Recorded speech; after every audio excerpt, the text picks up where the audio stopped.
Hello and welcome to Day 2 of the 5th International Vatican Conference.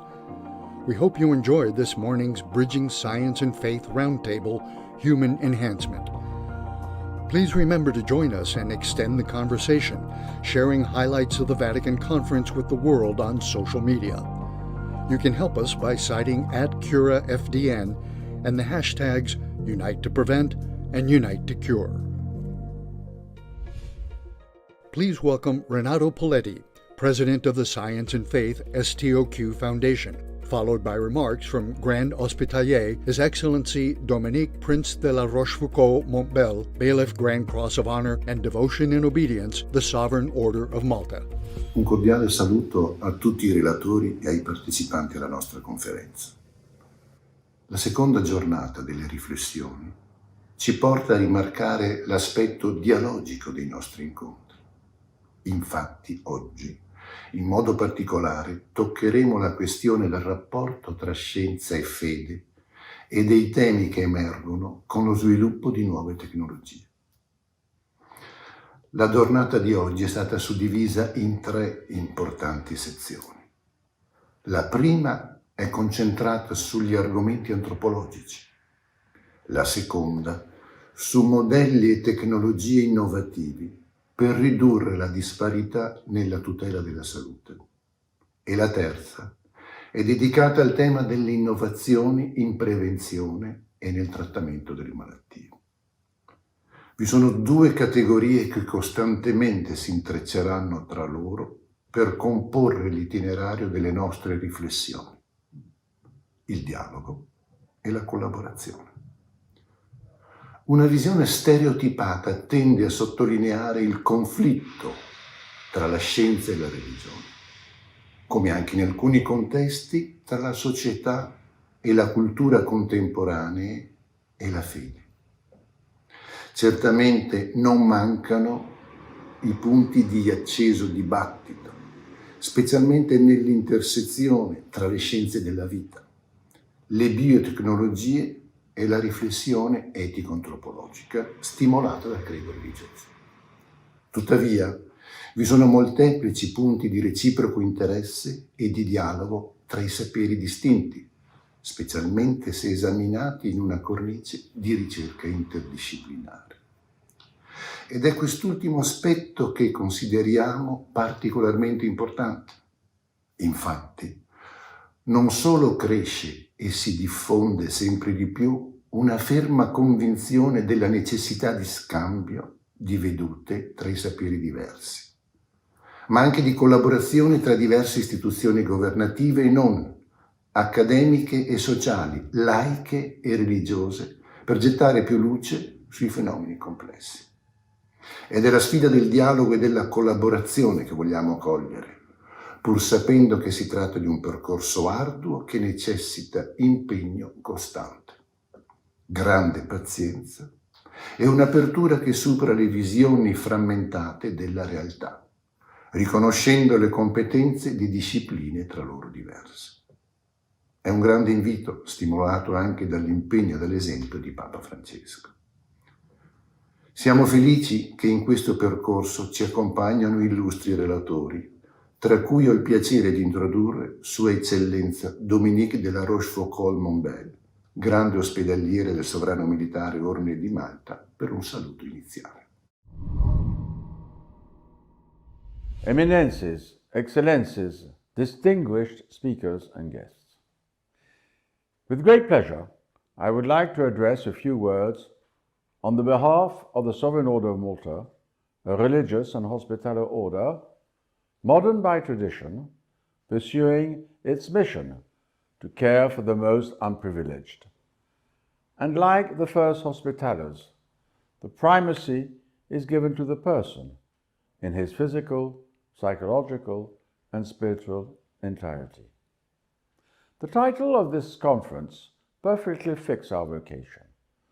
As you know, our motto is Tuidio Fidei and Obsequium Pauperum, witnessing and protecting faith and serving the poor and the sick, regardless their origin or religion, is our trademark. And like so many of the speakers, Every day, we work to carry out our mission thanks to the generous and constant commitment of thousands of our staff and volunteers worldwide. Two aspects of this conference are particularly close to the undertaking of us all. The first one is the research for better and more available access to medical assistance for the many people in need through research, healthcare, and humanitarian action. The second one is related to the vision of human beings in their fullness, considering their existence in its biological and spiritual dimension. Our approach is to meet each individual as a whole person, not just as a social or medical case or as a disease. We put the person first. Our holistic approach reaches out to our fellow man. We do not simply give medicine to heal, we care. We do not simply provide a lunch in our soup kitchens. We greet our guests and listen to them, to their problems and needs. If the body is in need, the soul and the mind are in need. If the soul and the mind are in need, the body needs support too. These dimensions and realities are indivisible. I am deeply convinced that the best way to achieve our goal in assisting the sick and the vulnerable is by uniting individuals from different backgrounds and disciplines and moved by the same spirit of goodwill and filling with the common thread of having a desire to improve human health globally. We must remove barriers and join forces so that we can be stronger. We need to dialogue and share our insights and expertise and combine our resources to find suitable solutions while bringing confidence to those who suffer. What brings us together is our full commitment towards altruism and love. Now, when many healthcare workers are struggling in fighting COVID-19 pandemic, we acknowledge their hard work and dedication. We all know that sometimes when medicine reaches its limits, humanity doesn't, bringing relief and hope to the patient. Human kindness, empathy, compassion, these comfort, reassure, and sometimes restore. Such high-level meetings create a unique opportunity to remind us that we are not alone and that together we can do so much more. In fact, this special event has progressively changed over the last decade, from an extensive platform for sharing of knowledge and resources to a movement where people are inspiring others to make a difference in their local communities and worldwide. By being united to prevent and united to cure, so to improve human health. The daily prayer of the Order commits each of their members and reminds those who participate in the mission that the Lords invite them to practice the Catholic, Apostolic, and Roman religion and to practice charity towards neighbors, especially the poor and the sick. An almost 1,000-year-old and particularly contemporary line of conduct.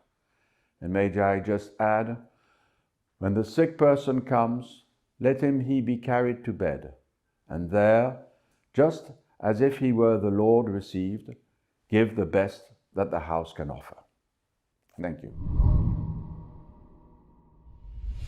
Monsignor Tomáš Trefný will pose the question of the importance of dialogue between religion, spirituality, and health and building bridges. Joining him are Rabbi Dr. Eli Abadi, Cardinal Gianfranco Ravazzi, Elder Dr. Dale Renlund, and Sheikh Dr. Asim Youssef.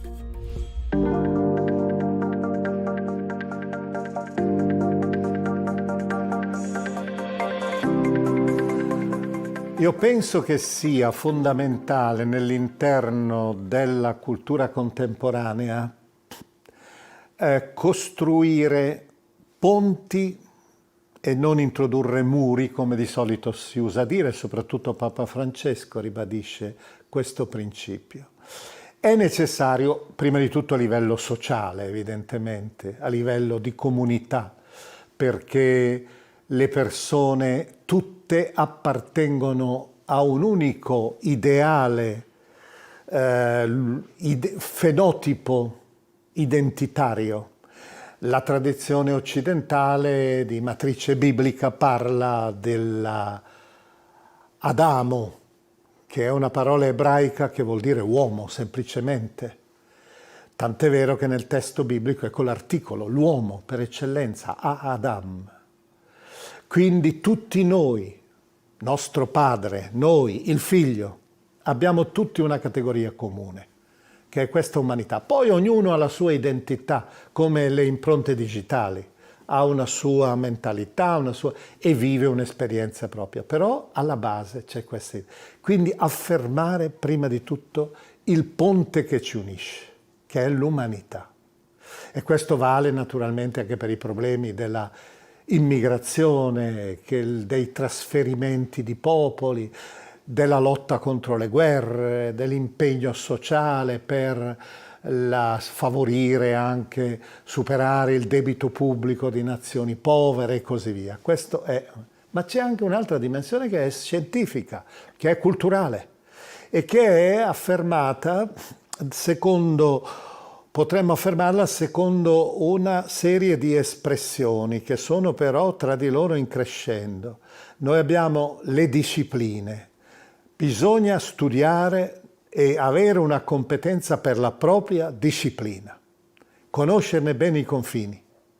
Secondo però, è necessario anche avere la multidisciplinarietà, riconoscere che le discipline per spiegare la realtà sono tante. Terzo, è necessario avere l'interdisciplinarietà, cioè le varie discipline devono dialogare tra di loro, ascoltare ciò che dice l'altro, ecco il ponte, e non essere esclusive.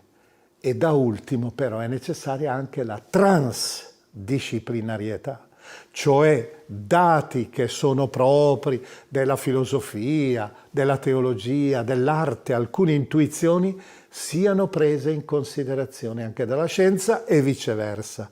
La teologia stia attenta ai dati della scienza stessa. E come confessava appunto Einstein, per formulare lo stesso suo principio della relatività, la legge della relatività, aveva dovuto, lui diceva, ricevere un contributo significativo da parte della filosofia attorno alle categorie tempo e spazio, cioè non bastava la pura rilevazione. Ecco che cos'è la vera unione, il vero costruire ponti. I'm going to use a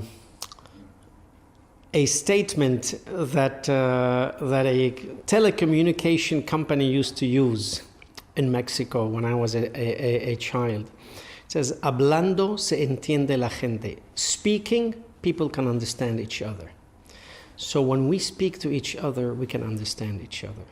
When we speak to each other, we can learn about each other. When we understand each other, we can learn about each other. And when we learn about each other, we're going to see how like we are. We're going to see how basically there's so much in common between us. And when we do that, then we're going to feel closer to each other. When we feel closer to each other, we are building bridges. And then, not just we tolerate each other, but we want to live together, right? And we're going to respect each other, and we're going to love each other, and we're going to live in peace and harmony. And so it's very, very important to establish those bridges of communication. Mankind, humankind, usually they are afraid of the unknown. And when they're afraid of the unknown, they immediately attribute evil and nefarious intentions of the unknown. While in reality, the unknown may not have any of those intentions. But when we don't know something, we're afraid. Imagine when we go into a dark house and we don't know where we're going. We are afraid because it's unknown to us. And so we think there is something bad and nefarious in this place.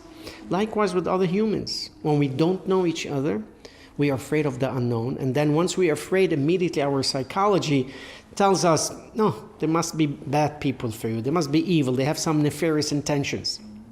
So that's why making bridges and opening channels of communication is the best thing that we as humans can do with other humans, because we get to know each other, we get to learn about each other, we get to appreciate and cherish each other's differences. And then once we do that, we're going to show respect for each other, and we're going to be able to live together and also help each other in our respective challenges as individuals, as people, and as nations and religions and ethnicities, because we understand each other, we know each other, and we know the difficulties that we each have in our sphere, and then we're going to help each other. That can only be done through bridges and channels of communication. We don't live in isolation. We live in communities. And if one accentuates only the individual natures, then it's like playing one instrument in an orchestra instead of getting all of the instruments in the orchestra playing at the same time. So the dialogue that we have, the communication that we have, unifies us to accomplish what is more than even the sum of the individual parts. We synergize together to accomplish doing what is good. This idea of coming to common terms, recognizing our differences, yes, maybe trying to persuade one another of the correctness of our opinion, but doing so in a way that respects that there is a different opinion and respects the right of other people to hold different opinions or to come from a different perspective, is one way of transcending that fundamental human tendency to put up walls rather than build bridges. So it is important for us to dialogue because we inhabit this planet together. And at no point in all of human history has every human agreed on everything, or even on most things. When you are in a situation where disagreement is an inevitability, how do you prevent that disagreement becoming division, that division becoming conflict? Religion, and the Islamic religion particularly, which is what I am most qualified to talk about, can be fundamentally reduced to one concept, which is harmony. The Arabic for this is salah. It means to mend what is broken and to bring things into a state of harmony. From this word, salah, we have the term salih, and salih means righteous. This is what is a righteous person. A righteous person is one who mends what is broken and who brings about harmony in two directions. One is horizontal and one is vertical. A righteous person is one who brings themselves into harmony with God and brings themselves into harmony with creation. But bringing oneself into harmony with other human beings, and this is a critical insight, especially of the Islamic juridical tradition, the jurisprudential tradition, is being in harmony with one another does not necessarily mean agreeing with one another. It means agreeing to disagree, sometimes about quite fundamental things, but yet always returning back to the commonality that we have.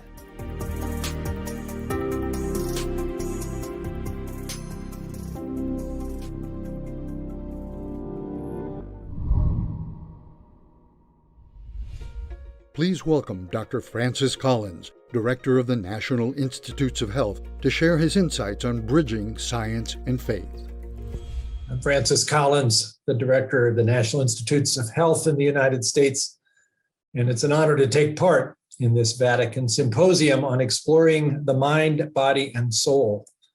Particular thanks from me to Dr. Robin Smith of the Cura Foundation and to Cardinal Ravasi of the Vatican for helping to organize this remarkable set of presentations. And of course, we all wish we were there together in person. At one point before COVID-19 changed all of that, I imagined that we would be gathered in beautiful surroundings and being uplifted not only by words, but maybe even by music, maybe and even the possibility of a performance by Renee Fleming in the Sistine Chapel. I will count on that at some future time. But for now, coming to you from my home office, where I have pretty much been a hermit for the last 15 months, I want to talk to you, as was my assignment, about science and faith and the potential harmony between these worldviews. That's a bit of a different talk than I usually give. Right now, most of the talks I'm giving are about COVID-19, about diagnostics and therapeutics and vaccines. And goodness knows, we at NIH have been incredibly immersed in the effort to try to come up with answers to this terrible global pandemic. But today, with the request coming from Robin to speak a little differently, I'm going to be rather personal and talk about how this perspective as a person of science and a person of faith can in fact be complementary. Because I think that fits with the theme of this meeting, where we want to figure out how, from the perspective of both the most rigorous science, but also the deepest spiritual considerations, how we can really pay attention to the whole person, particularly when it comes to wellness and healing. Now, I got to tell you, as an atheist first-year medical student back in about 1973, the idea of such a presentation would have seemed like total nonsense to me. 5 years after that, however, it would have made perfect sense, and it makes perfect sense today. So what happened in those 5 years? Well, what happened to me, and I'll be a little personal here, is the experience as a medical student of sitting at the bedside of people who were approaching the end of their lives and for whom our medical interventions were clearly not going to provide a rescue. And recognizing that my own sense of immortality was also a fragile thing, and I wasn't sure how I would address the deep questions that they were asking and seeking answers for, like, is there a God? And does God care about me? And what's this all about anyway? I was already a scientist at that point. I got my PhD in physical chemistry, and I was very much of a mindset that anything worth knowing is something that you can discern through the tools of science. But in that experience of sitting at the bedside of dying people, I realized there were questions that science was powerless to respond to. Questions like, why is there something instead of nothing? What's the nature of good and evil? What happens after you die? Fascinating and important questions, but ones that science alone leaves us really without a path forward. And in that regard, to my dismay, I had to realize the scientific method is in a certain way impoverished if that's all you've got. Philosophers would say, although I didn't know the terms at the time, that my metaphysical naturalism was showing serious cracks. Scientists have to depend on studying nature using the tools of rationality and rigorous scientific approaches. You could call that methodological naturalism, and I use that in every day as I seek to try to understand how life works and how disease happens. But to say that's all there is, which is where I was as a first-year medical student, ultimately turned out to me to leave far too much territory unexplored that seemed profoundly important. I even began to recognize that there were pointers towards those kinds of profound questions coming from science that might have led one to imagine there is something beyond what we can measure that is worth thinking about and might even fit better with the notion of a creator. For instance, there is something instead of nothing. For instance, there was a beginning to the universe at the Big Bang. And how did that happen? Nature hasn't been observed to create itself out of nowhere. For instance, the fact that nature follows really elegant mathematical laws. Is there any reason why that should be? And even that those mathematical laws contain specific constants that just have the value they do, and if they were slightly off, this universe would have really no potential of anything interesting because you wouldn't be able to result in stars and galaxies and anything that could support any kind of life form that you could imagine. What's called the anthropic principle. Either that's a case where the dials were set, or you have to postulate an infinite set of other parallel universes that have different values of those constants, and we just happen to be in the one where it all worked. Well, which of those requires greater faith? I began to ask myself. And then going beyond that into the question of good and evil that had begun to trouble me as not having a good answer. Why is there such a concept? Evolution alone wouldn't necessarily lead you to the sense that we humans have had down through every culture, down through every millennia, that there is such a thing as good and evil. And we are called to do the good thing, even if it's sacrificial and it hurts our chances of reproduction. Where is that coming from? Have we been hoodwinked in some way to think that's real? Most people aren't ready to go there. I certainly was not. The moral law, as C.S. Lewis called it, and C.S. Lewis was a writer that I encountered as I began my own struggle to try to understand whether science and faith could coexist. C.S. Lewis, the Oxford scholar who traveled the same path from atheism to faith, became my guide and had seemed to anticipate a lot of my objections to anything that sounded a little outside of science, and was able to show me that most of those objections were, frankly, those of a schoolboy. They were not based upon deep introspection. Even the concept of beauty. I ask you all to think about that for a moment. Certainly the Vatican is a place where beauty is all around us. And yet, why does that matter? Why are we so moved by something like a beautiful sunset? Or why is it that when I hear a certain piece of music, like the second movement of Beethoven's Third Symphony, I am moved to tears? What is that about? That doesn't seem to have any evolutionary value, and yet it's powerful.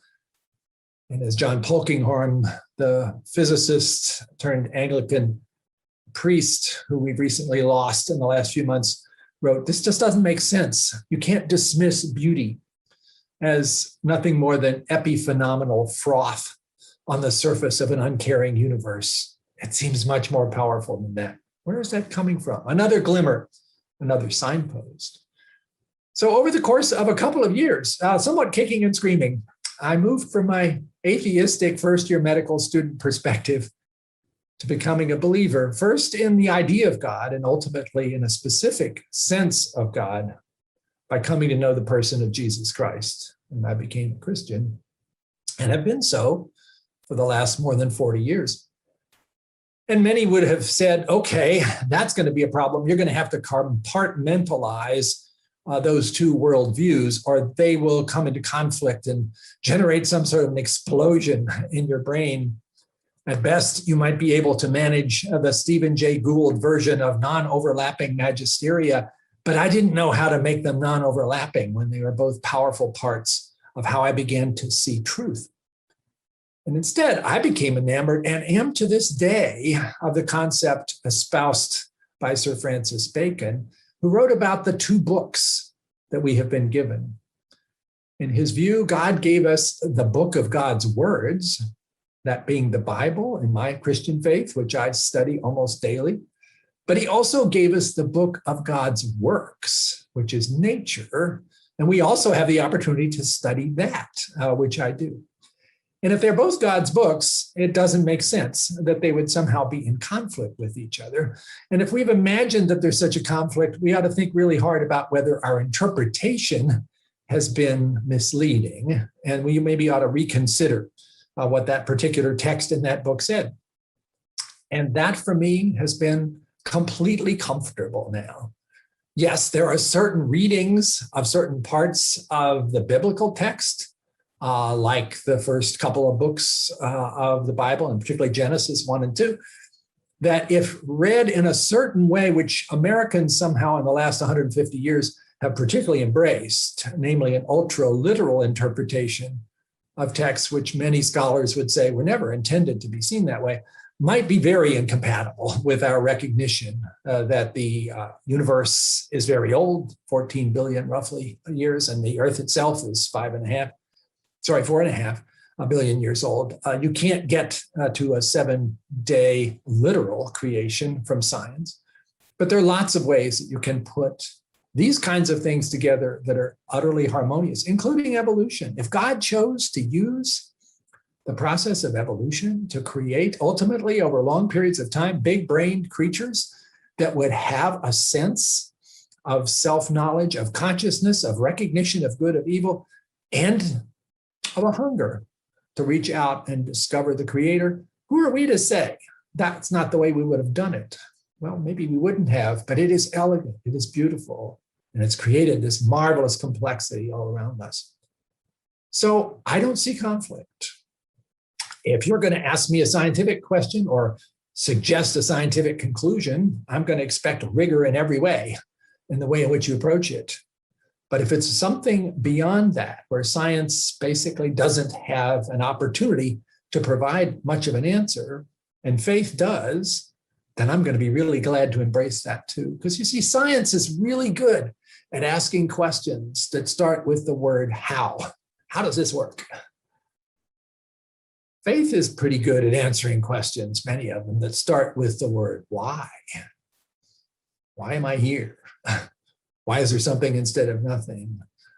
Again, science doesn't help you with a lot of those. So if you want to ask all the questions, then it seems to me you want to have both science and faith as your ways of approaching those questions. If you want to see what people are thinking and talking about in this space of the possible complementarity of science and faith, there's actually a lot going on. The people who promote conflict got most of the attention until recently, but if you go to the website called Biologos, Biologos, you'll see a wonderfully rich discussion in very loving civil ways amongst people who are both interested in science and interested in faith and trying to understand how those can in fact speak to each other. Biologos Foundation is one that I started 12 years ago and then had to walk away from in order to become the director of NIH, but it has flourished, probably better so without me, and is a wonderful meeting place if you want to see what people are thinking about and writing about in this space. And it's quite a community. So we are spiritual creatures. And we're here at this meeting to talk about mind, body, and soul and how that plays out in health. I would argue wellness and healing work best when our spiritual nature is also considered. And to disregard that limits the potential we may have to assist individuals to live out a life that is as healthy as possible, to have a health span that is as maximally beneficial to them as it can be. Just to finish, of course, we speak at a time where wellness and health have been under great threat to our whole planet because of COVID-19. It is also, one might point to, both a medical and a spiritual crisis. The medical ones being most obvious in terms of the lives that have been lost, the suffering that has occurred, so many ways in which this coronavirus has disrupted what people assumed were going to be a smoother time in the area of health. But it has also disrupted us spiritually. It has caused great amounts of struggle in terms of mental health, anxiety, depression, even a sense of PTSD from people who have gone through this over and over again.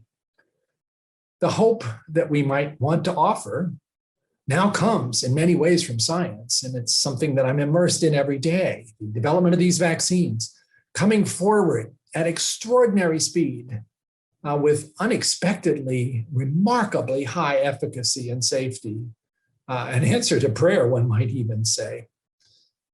But also the other struggles that people are having, which vaccines alone are not going to deal with. The sense of hopelessness that many have experienced, of fear.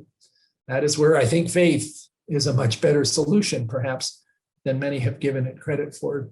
For me, I've had my own times over these 15 months of feeling frustrated, maybe even a little hopeless that this virus continued to win the battles that we were losing and could not help but ask God, why is this happening? And is there not something that you can do about it?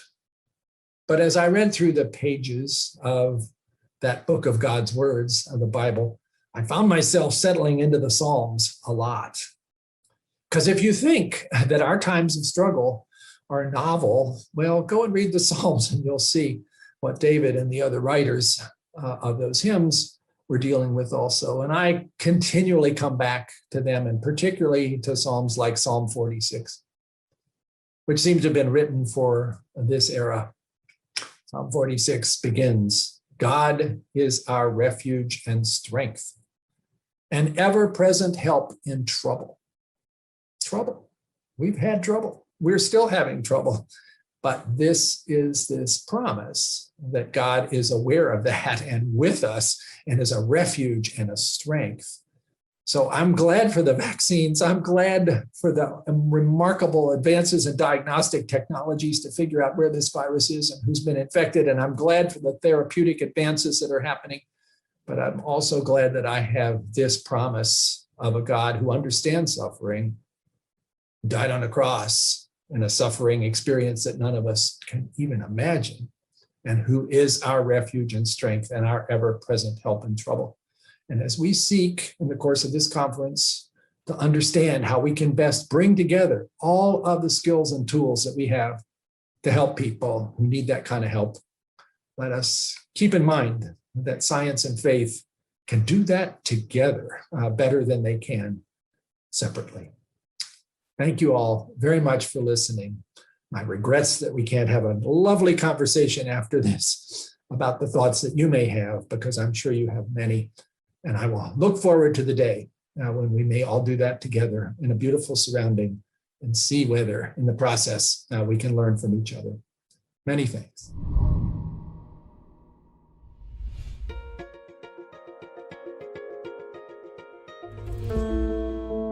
There are perhaps few people who embody the intersection of science, faith, and public service more than Dr. Andrew von Eschenbach.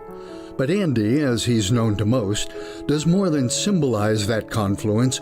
He has endeavored to bridge that divide as a renowned urologist, former president-elect of the American Cancer Society, past head of the National Cancer Institute, and former commissioner of the Food and Drug Administration. Even Dr. von Eschenbach, though, would admit that his remarkable journey had inauspicious beginnings. Born in South Philadelphia to a German father and Italian mother, Andy's religious beliefs were shaped by his Jesuit education at St. Joseph's Prep and University. But his early academic career was modest at best. He discovered a love for science, but the dean of the college said his grades would never get him into medical school. It took a stern warning from his father and a priest who placed him in summer school that finally put Andy on his path to prominence. Along the way, Andy internalized the credo from his father and his Jesuit mentors that became the guiding principle of his career. Much has been given to you and sacrificed for you. You must now make a difference with your life. That led to medical school at Georgetown, a fellowship at MD Anderson Cancer Center, where he eventually rose to chairman of the urology department. Having already made a difference with his life, events then came that would again change the course of his career and life. There has been an explosion at the World Trade Center in Lower Manhattan. The upper floors of the Northern Tower at the World Trade Center has experienced an explosion. The terrorist attacks of 9/11, followed by a call for help from then Secretary of Health and Human Services, Tommy Thompson. I am honored to be here this morning to seek your support for my nomination to be the Commissioner for Food and Drugs and to lead the Food and Drug Administration. Recalling his guiding principle, where can you make the most difference, Andy answered the call. He was appointed by President George W. Bush as director of the NCI in 2002, and 3 years later appointed him FDA Commissioner. Through those tenures and afterwards, Andy never lost his conviction that science and faith are not mutually exclusive. It has gotten even stronger with the remarkable advances in medicine, genetics, and cell biology. He believes that we are now revealing the secrets and beauty of creation that will change human destiny. In his words, While we have been given the power to assume dominion over creation, the rate at which science is moving is outpacing society's ability to create an ethical and moral context for the science. It is for his unwavering quest to make a difference, while remaining true to his family's Catholic faith and the Jesuit tradition, we award Andrew von Eschenbach the Pontifical Hero Award for Inspiration for bridging the gap between science and faith.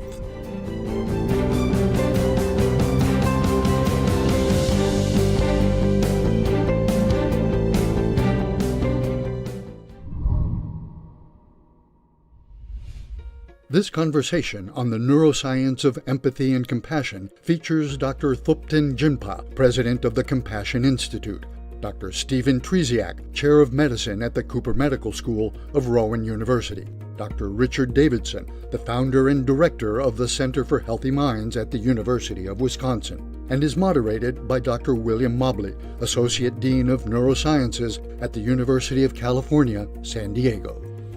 Glad you could join us for this session on the neuroscience of empathy and compassion. We welcome you to this discussion. I'm Bill Mobley, and I'm a director of the T. Denny Sanford Institute for Empathy and Compassion here at UCSD. It's my pleasure to lead an effort, a new effort really, only over the last 2 years, that focuses on these two very important aspects of brain function, empathy and compassion. The ability to understand another one's feelings and motivated by that to reach out with kindly thoughts and with kindly actions. This is a work of great importance for mankind because it ultimately helps us understand and care for one another and for our planet. So the Institute is really dedicated to advancing that cause. We've, again, been around only for a couple of years, but of course we're informed by a very long tradition around empathy and compassion, about which we'll speak. We're also informed by a recent but very burgeoning, powerful neuroscience of empathy and compassion, about which we'll speak. And then finally, we understand the enormous value of being able to apply empathy and compassion in our daily lives, and we'll also speak about that. The Institute really then has three objectives. The first is to explore the neuroscience of empathy and compassion. The second is to employ its resources to train in empathy and compassion. And the third is to let the second inform the first, if you will, that let practice inform neuroscience and neuroscience inform practice.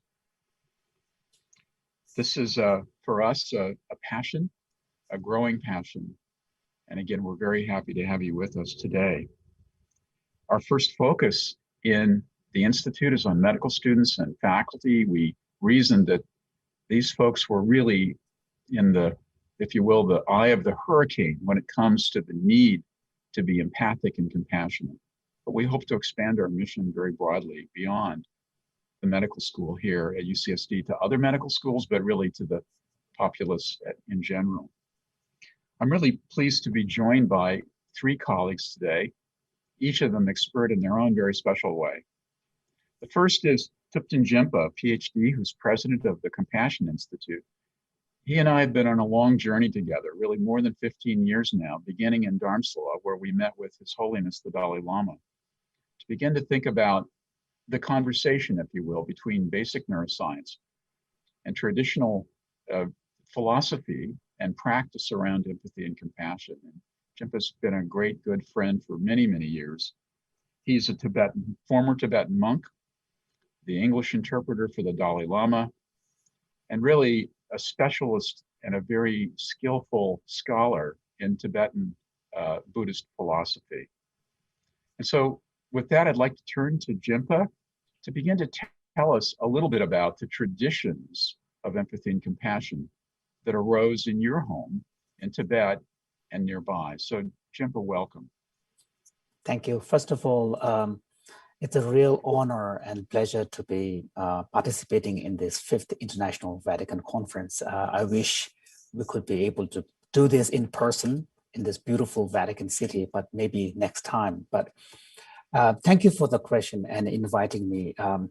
When it comes to empathy and compassion, I think there is a very long history in human interest, going all the way back to the early days of the formation of the spiritual traditions.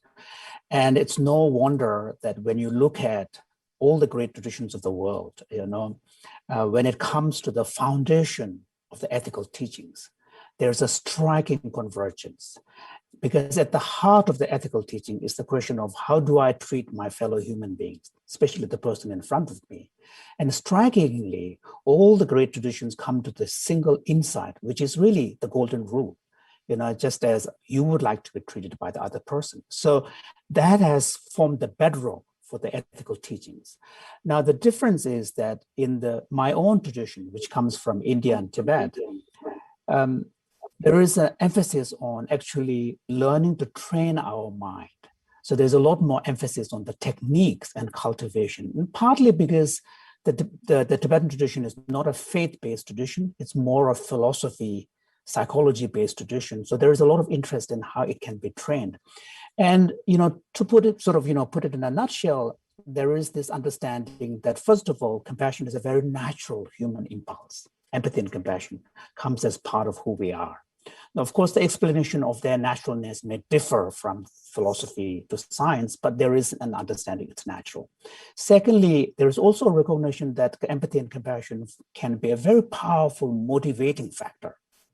That, again, is the idea. And therefore, it's the foundation of ethics, because ethics involve how do you treat the person in front of you, fellow human beings. So if you can bring compassion and empathy as part of your value underpinning of your ethical action, your orientation and attitude towards other people completely changes. And then the third thing is compassion is also very relational. It's not turning inwards and looking at a fascinating aspect of the mind. It's really relational. It has to do with action. So all of these really are recognized.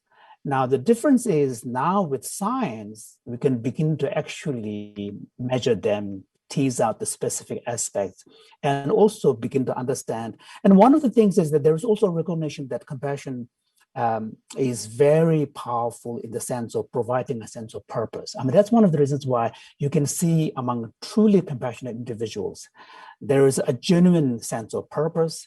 And because of the sense of purpose, there is a joy in individuals. So normally when we think about compassion in a conventional sense, because we associate it so much with dealing with suffering, joy doesn't come to our mind when we think of compassion. But truly, when compassion arises, there is a joy, there's a sense of purpose. So these are important insights that the spiritual traditions have discovered. And now with the help of science, we can probably formalize the understanding, measure them, tease out the constructs so they can be actually correlated with behavior, so that then that insight can be shared more widely. So that's why having science and medicine and traditional insights coming together is a beautiful, beautiful marriage. Shimpa, thank you. I remember very well when we were in Dharamsala for the first time, and we had a discussion, and it went something like this. The Dalai Lama, Buddhist philosophers really don't need Westerners' help when it comes to spiritual traditions. We've got those and they work very well. Thanks very much. And our philosophy, we're happy with that. We don't really need your help with philosophy. But the science would be very, very helpful to bring alongside our tradition. And then the question to you was, why? And the answer, as I remember it, was because putting science to what has really largely been a spiritual, philosophical tradition makes it more credible, makes it more translatable, makes it scalable. Jimpa, what do you think? Does that sound about right? Well, I would also add one important factor, which is science's ability to naturalize a phenomena. So because science is a very universal approach, And when science gets involved, it has this ability to naturalize the language and make it more accessible and universal. So science really allows the possibilities of cutting across all the differences that generally tend to be rooted in traditions and language and frameworks and so on. And that's one power of science. And then, of course, on top of that, when you can measure something, everybody feels it's real. So I think there is that advantage as well. And we heard His Holiness say that very clearly at the conference we participated in. Just measure something. He didn't tell us what to measure. He just said measure something. Because measures are believable. You know, it's interesting to me, the contrast. I mean, the key words that we're using: empathy and compassion, natural, motivating, ethically bound, relational, purposeful, joyful, which seems like it describes all of humanity. And yet, we have wars and we have conflicts and we have A angry at B and B angry at A. And so what I hear you saying, but I'd like to have you expound on that, is can science basically take what is a natural, ethically bound, joyful practice and make it more accessible across different groups, different countries, different religions, different political philosophies? I truly believe, because if you look at the modern education system, modern education system evolved in a Western cultural context. But today, nobody disputes the teaching of maths or science and many of the social sciences and so on. So there's no reason why something like insight into compassion, when the science has a way of explaining it and kind of operationalizing the construct and then coming up with recommendations for possible cultivation practices, there's no reason why cultural differences should really come in the way of embracing them, because in the end, we are talking about basic human condition and basic human experience. Mm-hmm. I think it's very exciting to think that science can play a very powerful role here. Let me turn now to Richard Davidson, PhD, Richie's a professor of psychology and psychiatry at the University of Wisconsin, where he's the founding director of the Center for Healthy Minds. Richie has made absolutely unique contributions to understanding the neuroscience of empathy and compassion. And we're so importantly informed by what he's done, and really by the burgeoning of this field of neuroscience. It's part of social neuroscience, but it's neuroscience writ large. We're so impressed by that and so helped by that I can say for sure the Institute probably wouldn't exist if it weren't for Richie and his colleagues, who have really been the point of the spear when it comes to bringing science to the biology of empathy and compassion. So Richie, welcome. Thank you so much, Bill, and thank you for all you're doing to help to bring these topics and this message to the broader community. So Richie, let's talk about the neuroscience of empathy and compassion. What do we know, and where do we need to go, and what are the challenges? Yeah, well, thank you first for having me, and it really is also an honor for me to be here at this Vatican meeting. Scientific research on this topic is quite recent. I remember the very first time I met His Holiness the Dalai Lama. It was in 1992. And he challenged me on that day. I was doing a lot of research at that time, more on the adversity side of the equation and studying the brain mechanisms associated with vulnerability to anxiety and depression and so forth. And His Holiness asked me a simple and innocent question. He said, why can't you use the same tools of neuroscience to study anxiety that you've been using to study anxiety and depression? Why can't you use those same tools to study kindness and compassion? And it was the beginning of a wake-up call for me. And I mention that to underscore the infancy of the work. While we have learned a lot, there's still a lot that we don't know. One of the most important things that we've learned is that the circuits for empathy and the circuits for compassion seem to be different. And when we empathize with a person, particularly when we empathize with a person who may be suffering, for example, a person who is in pain, research shows that the empathizer activates networks in her or his brain that are similar to the networks that are activated in the person who is experiencing the pain. And we know from modern neuroscience something about the pain matrix, as it's been called, the network of regions in the brain that are activated by pain. And when a person is empathizing with someone in pain, they show the same pattern of activation, even though they themselves are not exposed to the painful stimulus or the painful conditions that might have given rise to this pattern of activation. Now, that is a very different pattern than we see in a person who is generating compassion.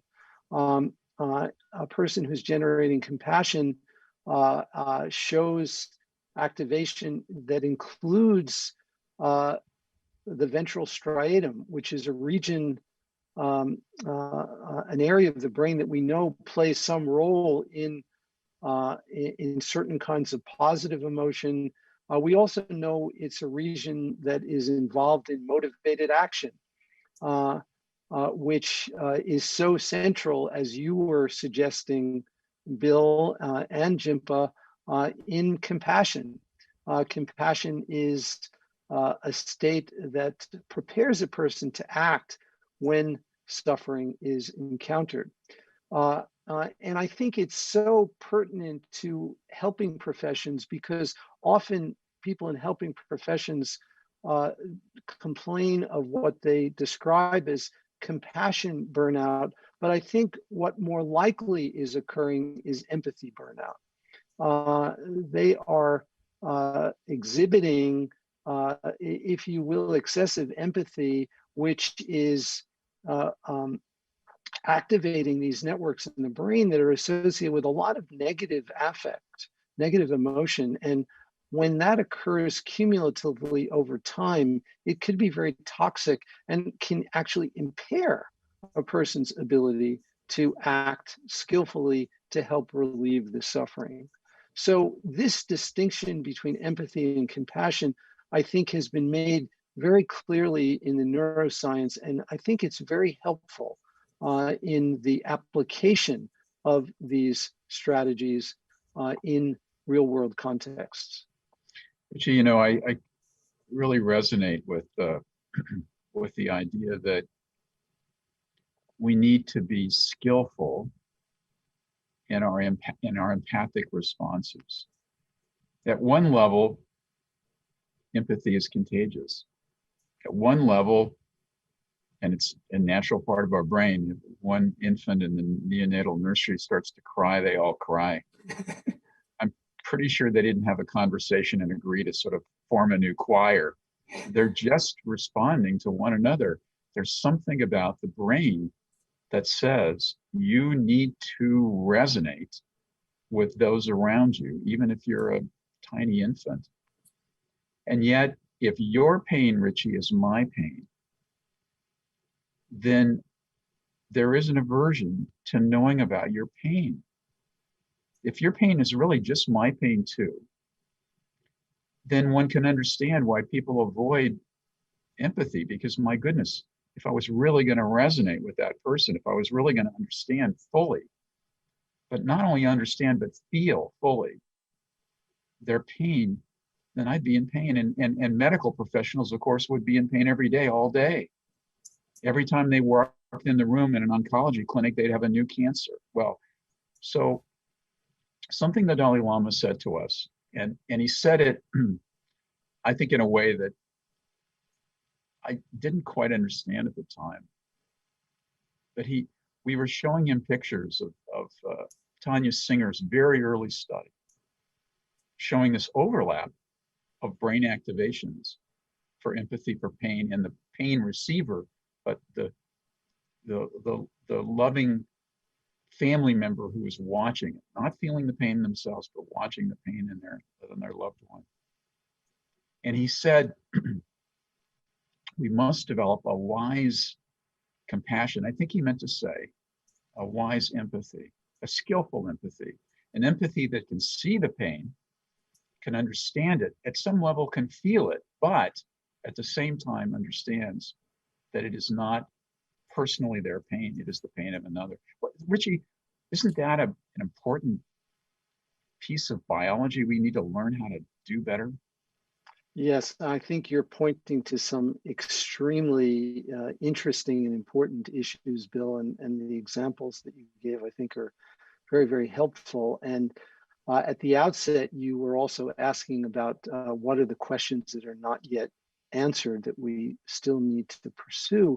And this is really one of them. And so one of the intuitions that we have is that it may well be that empathy is a necessary precursor to compassion. In order to express compassion, it's very important and maybe necessary to have the direct experience of another person's suffering.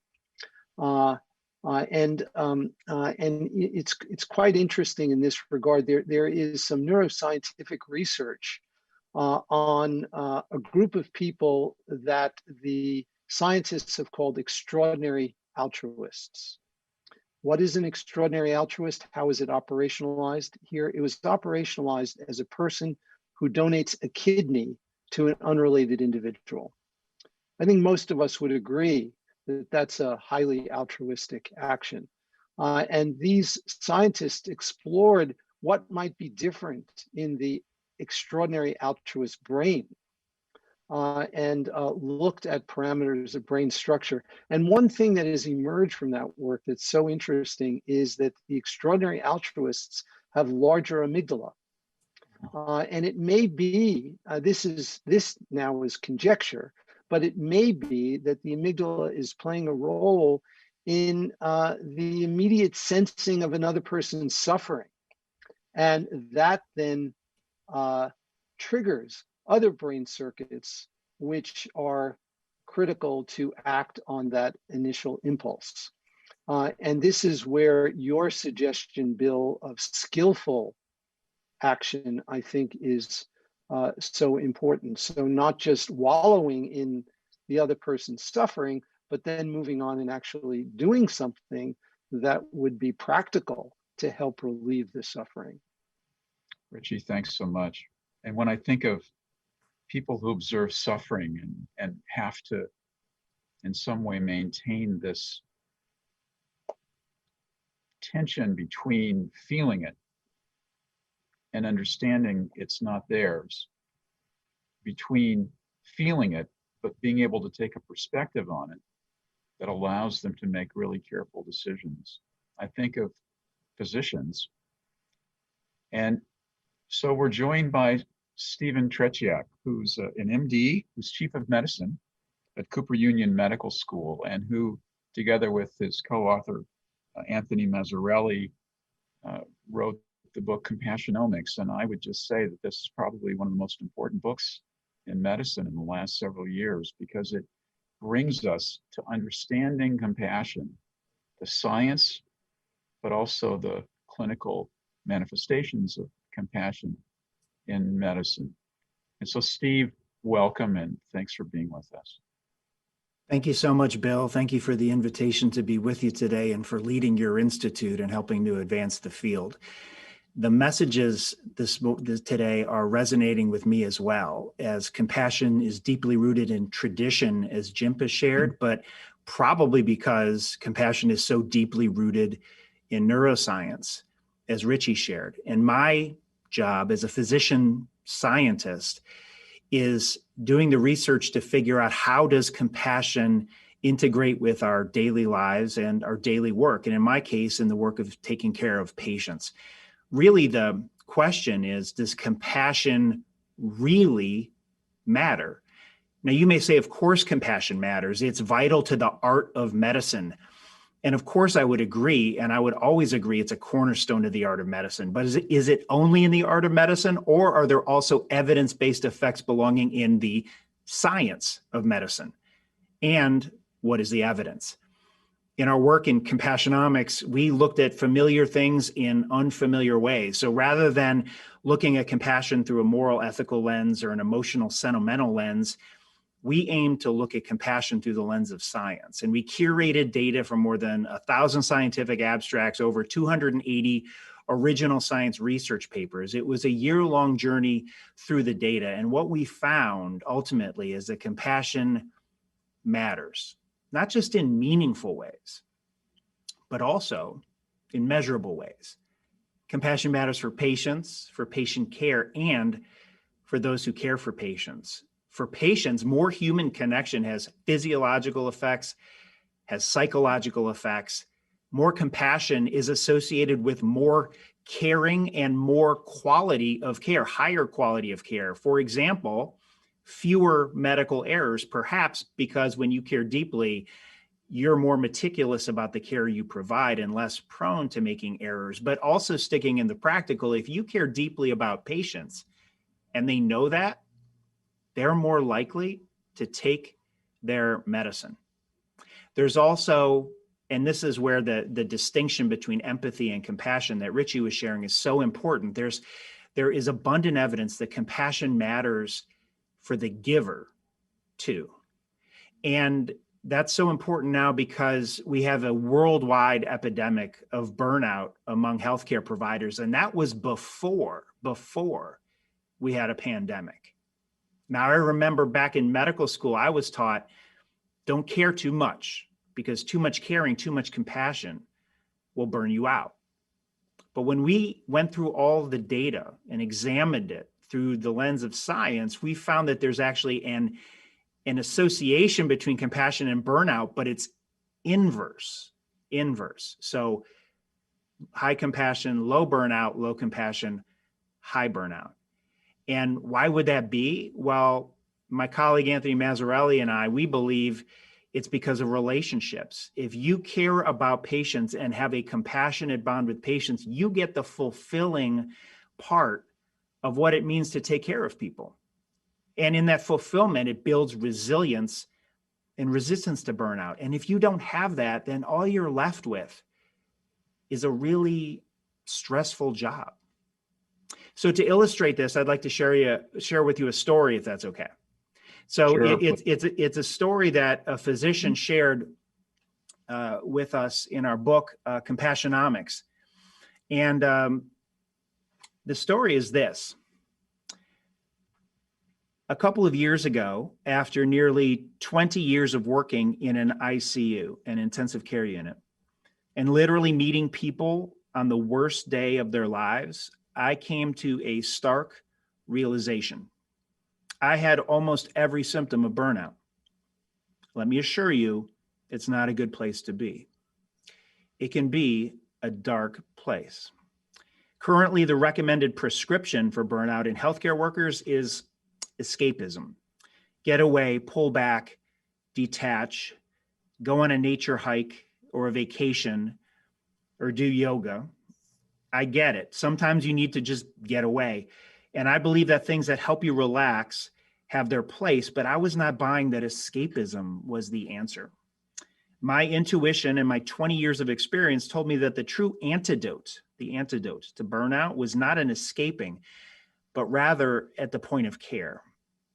After a rigorous systematic review of the biomedical literature and newly armed with all the scientific data that compassion can be a powerful therapy for the giver too, I believe the solution was in more human connection, not less. That was my hypothesis. So in searching for recovery from burnout, I did the only thing I knew how to do. I took the research nerd approach. I decided to test the hypothesis by doing an experiment on myself. In this experiment, there was only one study subject, me. I was the N of 1.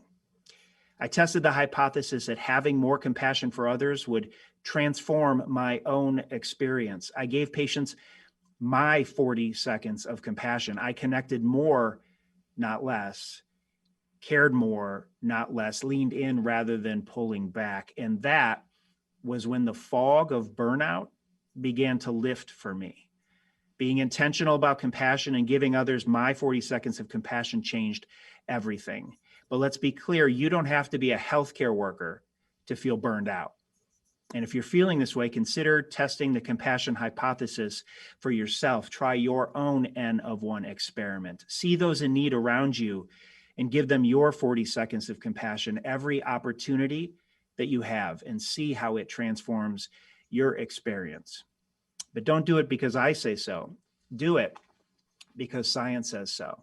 So Bill, the physician that submitted that story, it was actually me. It's my story of going through burnout personally. And I found that compassion makes all the difference for all the reasons that Richie and Jinpa showed that go back forever and ever. It transformed my world today. It's very powerful, Steve. And I think it combines those two elements that you raised, both the meaning, but also, right, the human meaning, but also the science behind it. You use the neuroscience of empathy and compassion to inform your own practice. And the world's better for it. You're better for it, but also your patients are better for it. So it's very powerful. Thank you. There's so many important connections between physicians and their patients. And there's so many reasons to think that we have a huge job ahead of us at the Institute for understanding what's holding us back. And our analysis so far suggests that it is about training doctors to be themselves, if you will. It is about helping them to harness their own empathy and compassion. But it's also a very real challenge for systems of medicine, because we know that much of what blunts one's ability are those pressures of time and financial issues and schedules and the electronic health record that really plague us as physicians. So I think there's a long way to go, but I think understanding and embracing our traditions, exploring the neuroscience of empathy and compassion, and letting all of that come together in both meaning and science at the bedside is a way we can proceed with some confidence that we will have done our job and that the world will be a better place. I want to thank all the speakers. Great to have you here. Great friends, great colleagues. Thanks so much. Thank you all. Thank you, man. Thanks so much. Rabbi Dr. Eli Abadi, Elder Dr. Dale Renland, and Sheikh Dr. Asim Youssef talk about the limits of love.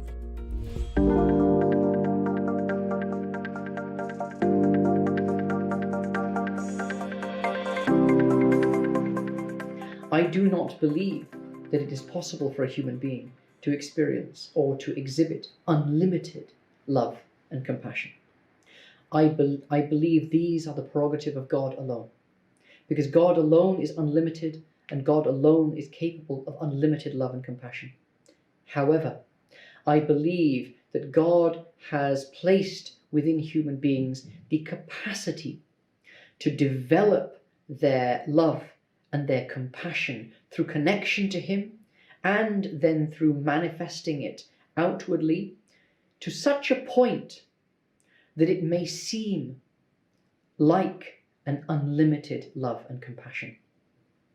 God's love is infinite and unlimited. And as human beings, we are limited. That's true. But human beings also have a divine nature. And as that divine nature is cultivated, then our love for others can grow and be more like God's love. Of course, psychology, the science of psychology tells you that before you love somebody else, you have to love yourself. And that very well, stands with religion, because it says, thou shalt love your neighbor as yourself, which means you have to love yourself first, no question about that. You cannot love others before you love yourself. But then again, if we follow the dictum of Hillel, a Jewish sage in the Talmud, that says, if I am not for myself, then who will be? But if I'm only for myself, who am I? So we have to be for ourselves as a beginning. We have to love ourselves. We have to recognize who we are. We have to have self-respect. But that shouldn't stop there. The next is, if I'm only for myself, then who am I?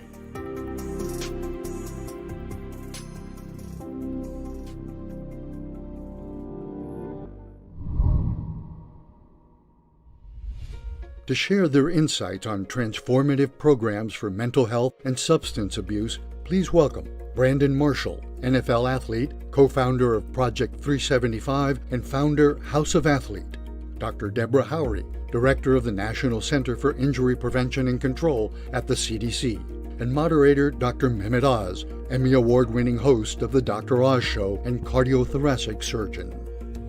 The COVID-19 lockdown has created higher amounts of anxiety, depression for millions of teenagers and adults alike.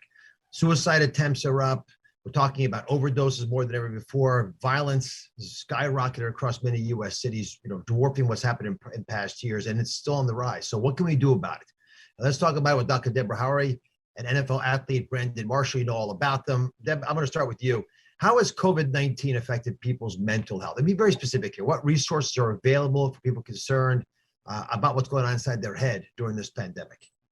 Sure. So it sounds simplistic, but fear and anxiety about a new disease, what can happen can really be overwhelming.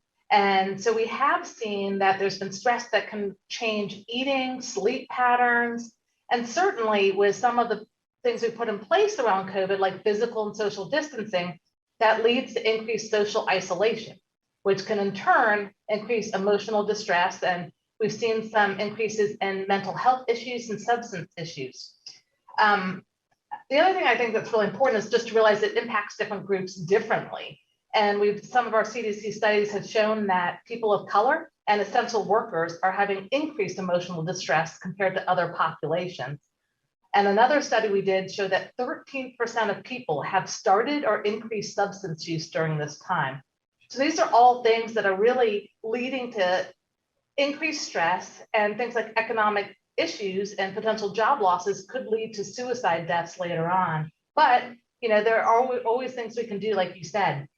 And so at CDC, in addition to fighting the pandemic, we are working with states and local communities to really address violence and injuries, doing things around what we know works, but translating it into virtual interventions and really providing the evidence-based guides on how to prevent it, and providing resources on our CDC COVID website on really how do you cope with stress during this time, and also the howrightnow.org campaign really talks about emotions and stress and coping. Thanks, Deborah. It's a great start. I'm going to come back to almost every one of those points because there's so much deeper we need to dig. Brandon, you have spoken of having lived through years of turmoil, emotional instability. When you were first diagnosed with borderline personality disorder, which is about 10 years ago now, was it a relief to know that you actually had a diagnosis? Sort of like my knee's hurting me and I know what is actually wrong. I sort of feel better about it.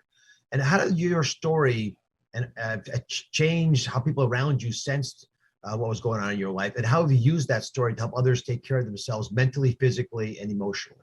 Yeah, wow. I think half of the battle and half of the transformation was me getting that diagnosis. We're talking about 4 or 5 years of living what felt like in hell, and people around me, relationships, suffering.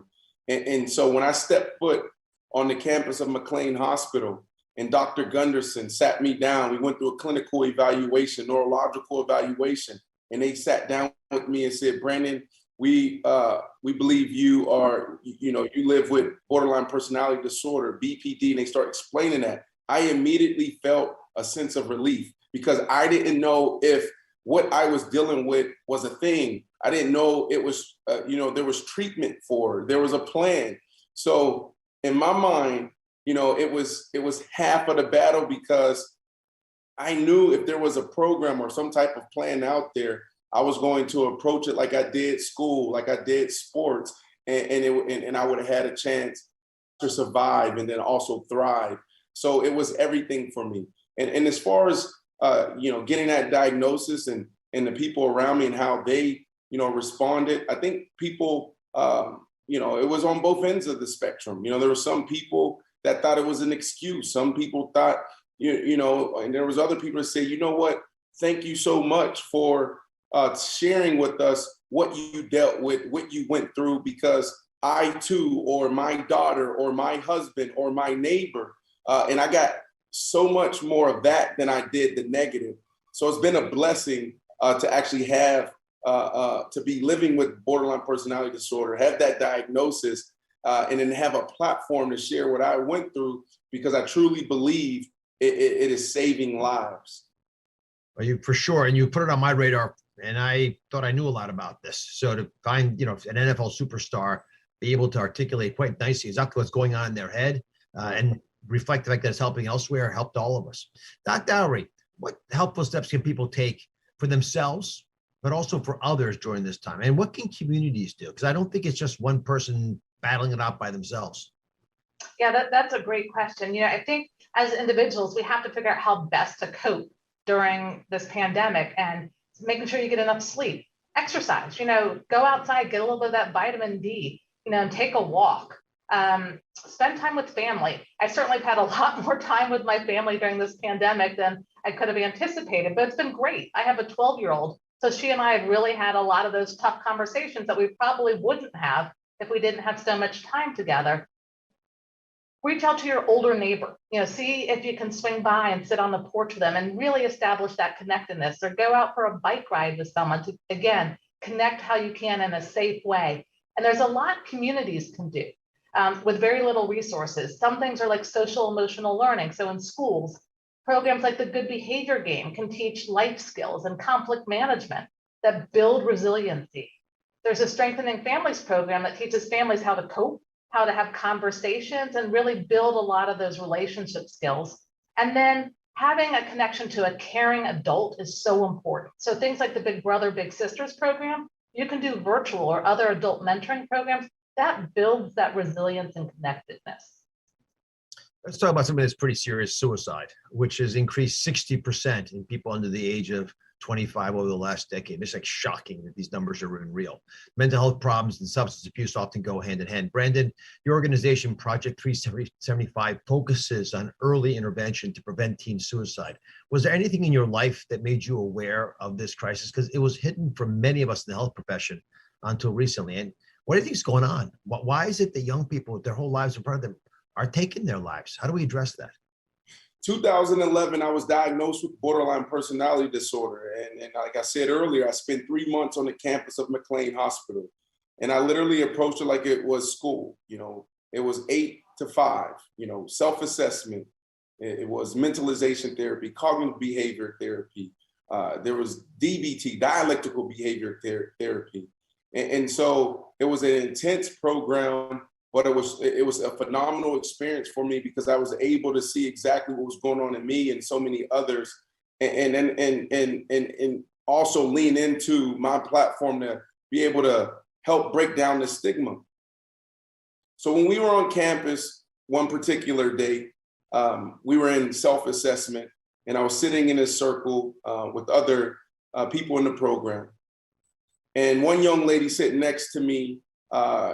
It was her turn to share, and she talked about how she tried to take her life the night before. The lady next to her, who was an insurance broker, she had this bandage on her arm, and there was blood seeping through it. And that was the first time that I heard of this term cutting and self-harming. And then it went to me, this big machismo football player, we're taught to mask pain, et cetera, et cetera, et cetera.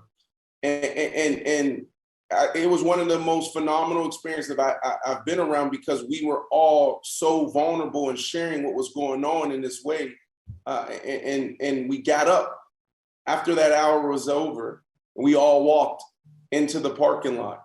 I went to the Reebok's headquarters because I was still training for the football season. The insurance broker went back to the office. The attorney went back to the office. And I was just left in awe because I was like, man, how many other people are we living with or passing by in the streets that are suffering in silence? So in that moment, I was just hit with this overwhelming feeling of I need to help. I want to help put faces to it and voices to it. But I didn't know what to do. I had no clue. You know, there's this spectrum when you talk about mental health, you know, it goes from impairment to performance. Like, what do you do? How do you help? So fast forward 3 years, one of my coaches invited me to his wife's school to speak to a group of 10-year-olds. So this is elementary. And I sat down with these kids. They didn't know who was coming. They already had their questions already written out. And we just started talking. It felt like self-assessment sitting in this group. And at the end, we went around and these kids start really opening up and sharing their experiences. One kid wrote a song called Suicide Tendencies. It's like, you're 10, how do you put these together? One kid started talking about how, you know, when he got mad at his parents, he would walk into the room and start hitting his head against the wall. There was another kid that talked about, you know, when he goes and coming to school, he, you know, how uncomfortable he felt because kids were bullying him. And, you know, he talked about, you know, yeah, I thought about taking my life. And that was the first time in my life that I was able to see mental health in the adolescents. And for years, my wife was telling me, Brandon, we have to help prevent and we have to intervene early. I think that's the space we need to occupy. So that's why we made that shift, was because of that experience, because I've never seen that before. How do you put those two words together? Suicide tendencies. This is a 10-year-old kid who wrote a song. So I think the biggest thing that we can do is continue to share our stories and raise awareness, because there are some amazing programs out there. There are some amazing people doing some amazing things in these spaces. But do we know what we're dealing with? A lot of times we don't know. We can't tell the difference between anxiety, a panic attack, and then a heart attack. It feels the same. The symptoms are the same. So for us, we have to make sure that we are educating everybody so everybody's more curious when it comes to some of these things that we all deal with. Beautiful story. And it makes sense to me. Project 375, I gather, came right out of that experience that you and your wife wanted to address. Now, speaking of projects like that, Deborah, opioid deaths, they're already an epidemic level. They went up even more during COVID, which I'm trying to figure this out. To what extent was the additional increase due to reduced access of treatment, fewer resources to help with people who actually were overdosing? How much of it is financial, your unemployment, but also loss of hope, loss of control about the world around you? And what's the CDC able to really do to prevent these opioid deaths? So you're right. This was really the perfect storm. You know, pre-pandemic, overdose deaths were going up.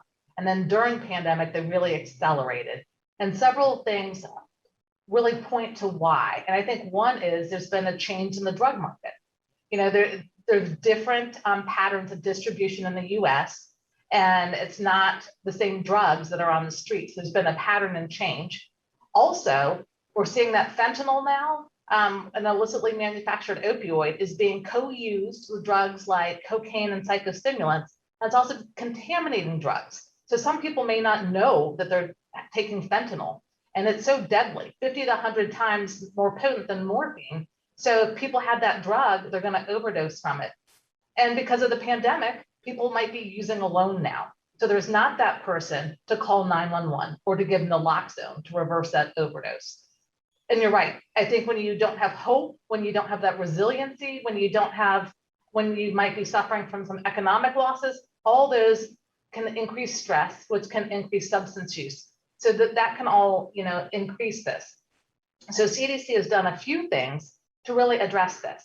One is we released a health advisory notice in the past few months because we were concerned about this influx of fentanyl, that many communities might not know that it's in their community. And this allows drug users to realize that if they're doing cocaine or methamphetamine or heroin, it can be contaminated with fentanyl and what to do about it.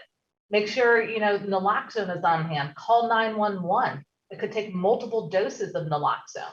It's also an opportunity to get people into care. And you're right, there was some disruption of care for people with opioid use disorder early on. A lot of that through telehealth and other innovations the government has been able to do has really improved that access to treatment. And then we have also done things like recently, we have now provided funding for fentanyl test strips so that if there's somebody who's using drugs, they can test their drugs to see if they're contaminated with fentanyl and then really, make that safe choice on do they use that, or if they do use it as safely as possible.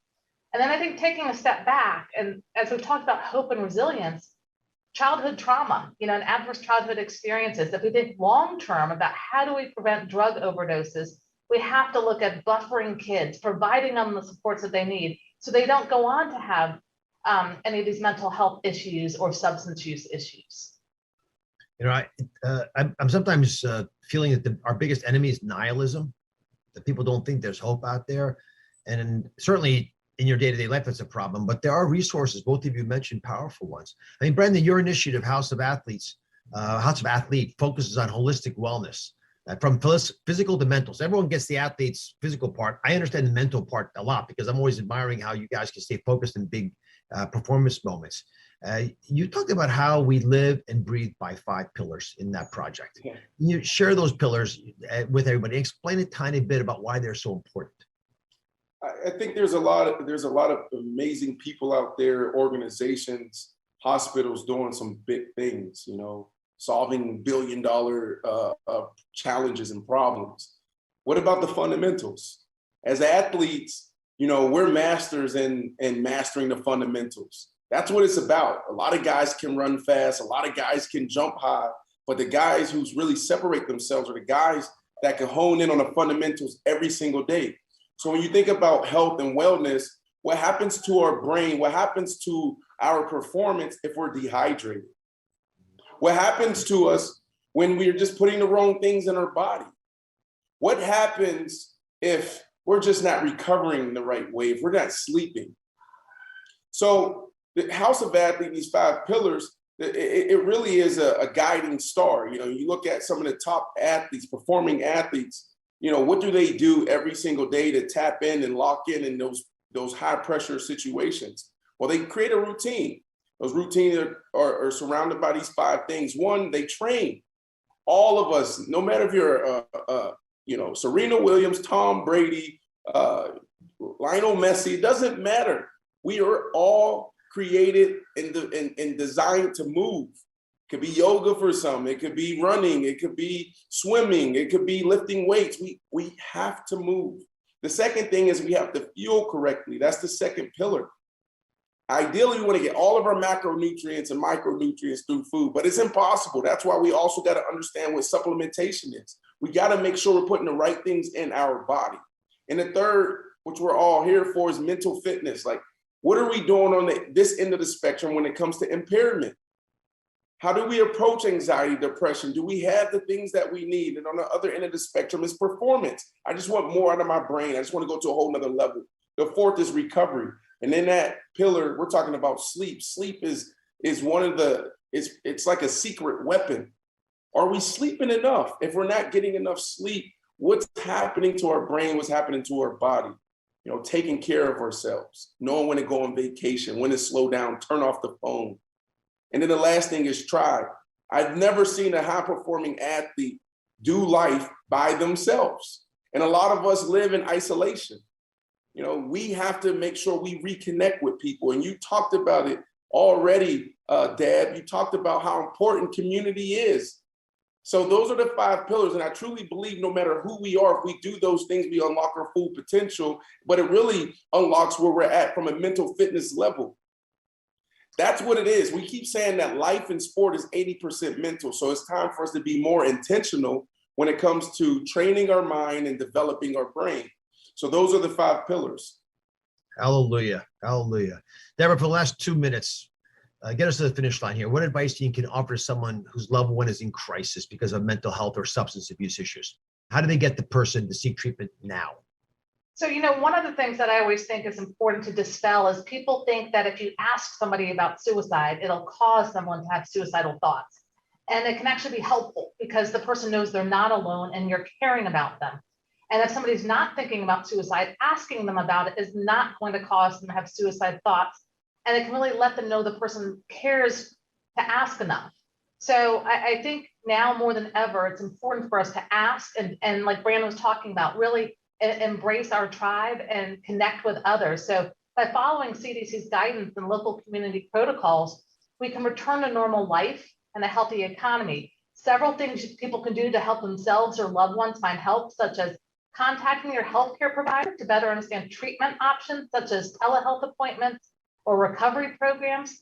If you are on medication for substance use or mental health issues, take your medications as prescribed and continue your therapy.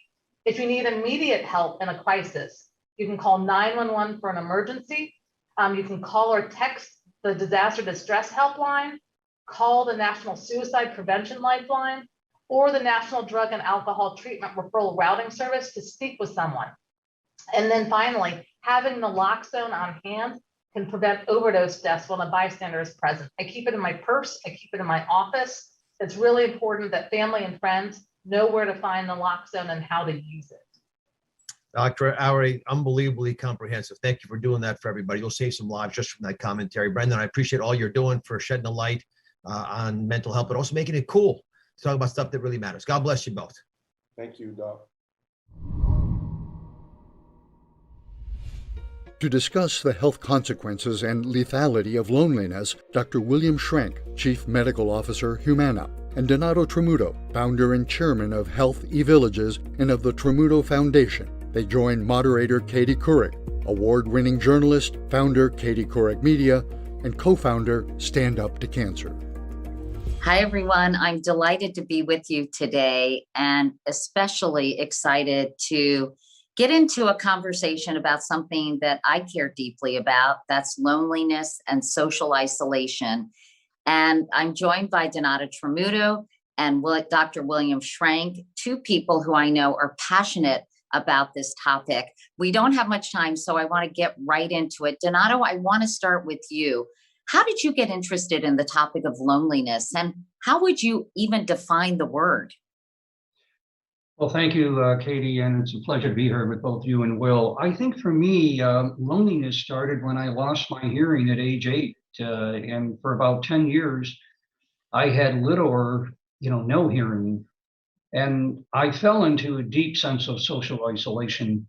But I think that it really heightened for me when I became the CEO of Healthways, now Tivity Health. And I was running the Silver Sneakers program, and I had a chance to go out and visit about 10,000 seniors. I made a commitment as the CEO to go out and meet with these seniors. And what I realized, Silver Sneakers at the time was a program for physical fitness for seniors, that the seniors were not going to the gym to bench press 150 pounds. They were going there because it was their only outlet for social connections. And the light bulb went off in terms of my understanding this enormous health issue.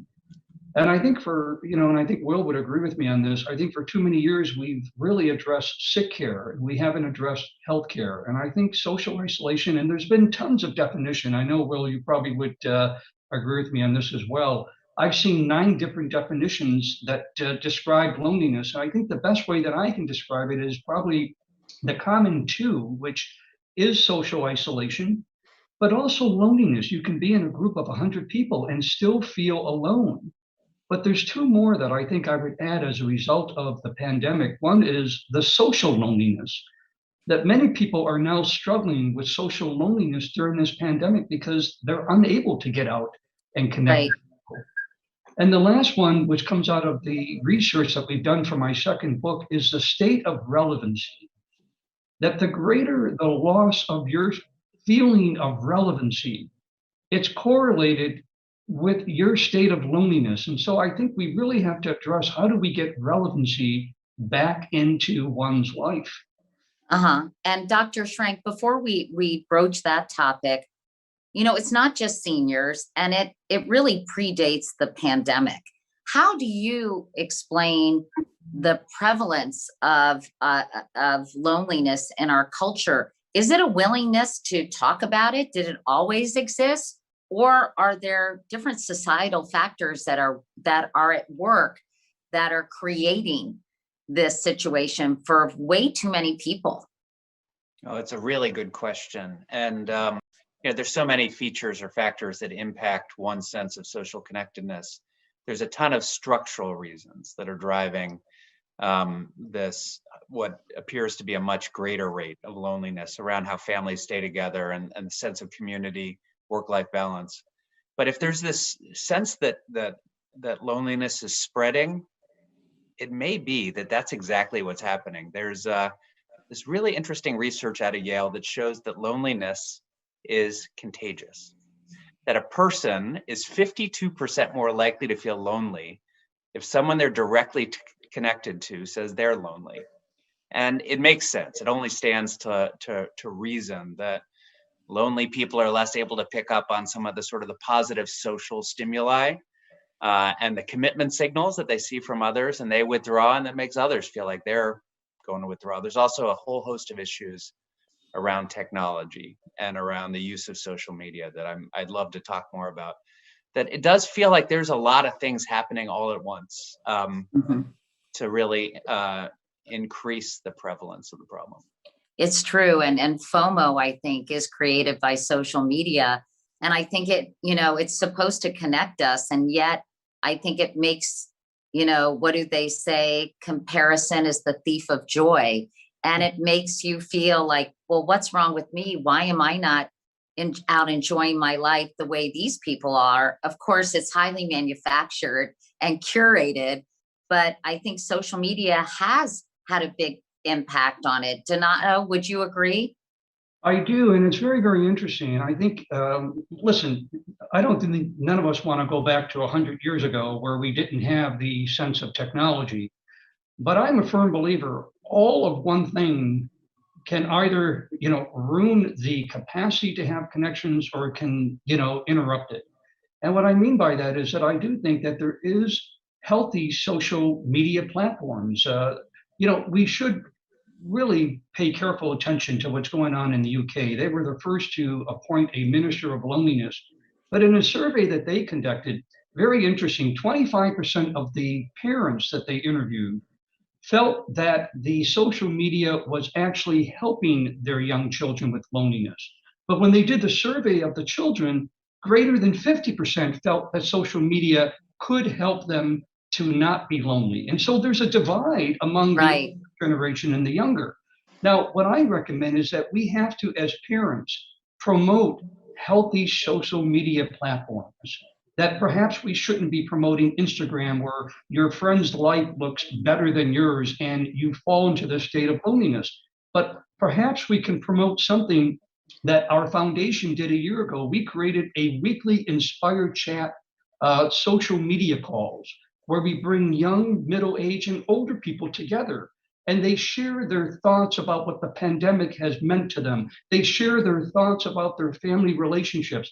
And we have documented it has helped to prevent suicide among the younger people. So there are ways that we can promote social media and technology as parents and as adults that create a good outcome and doesn't necessarily create a negative outcome.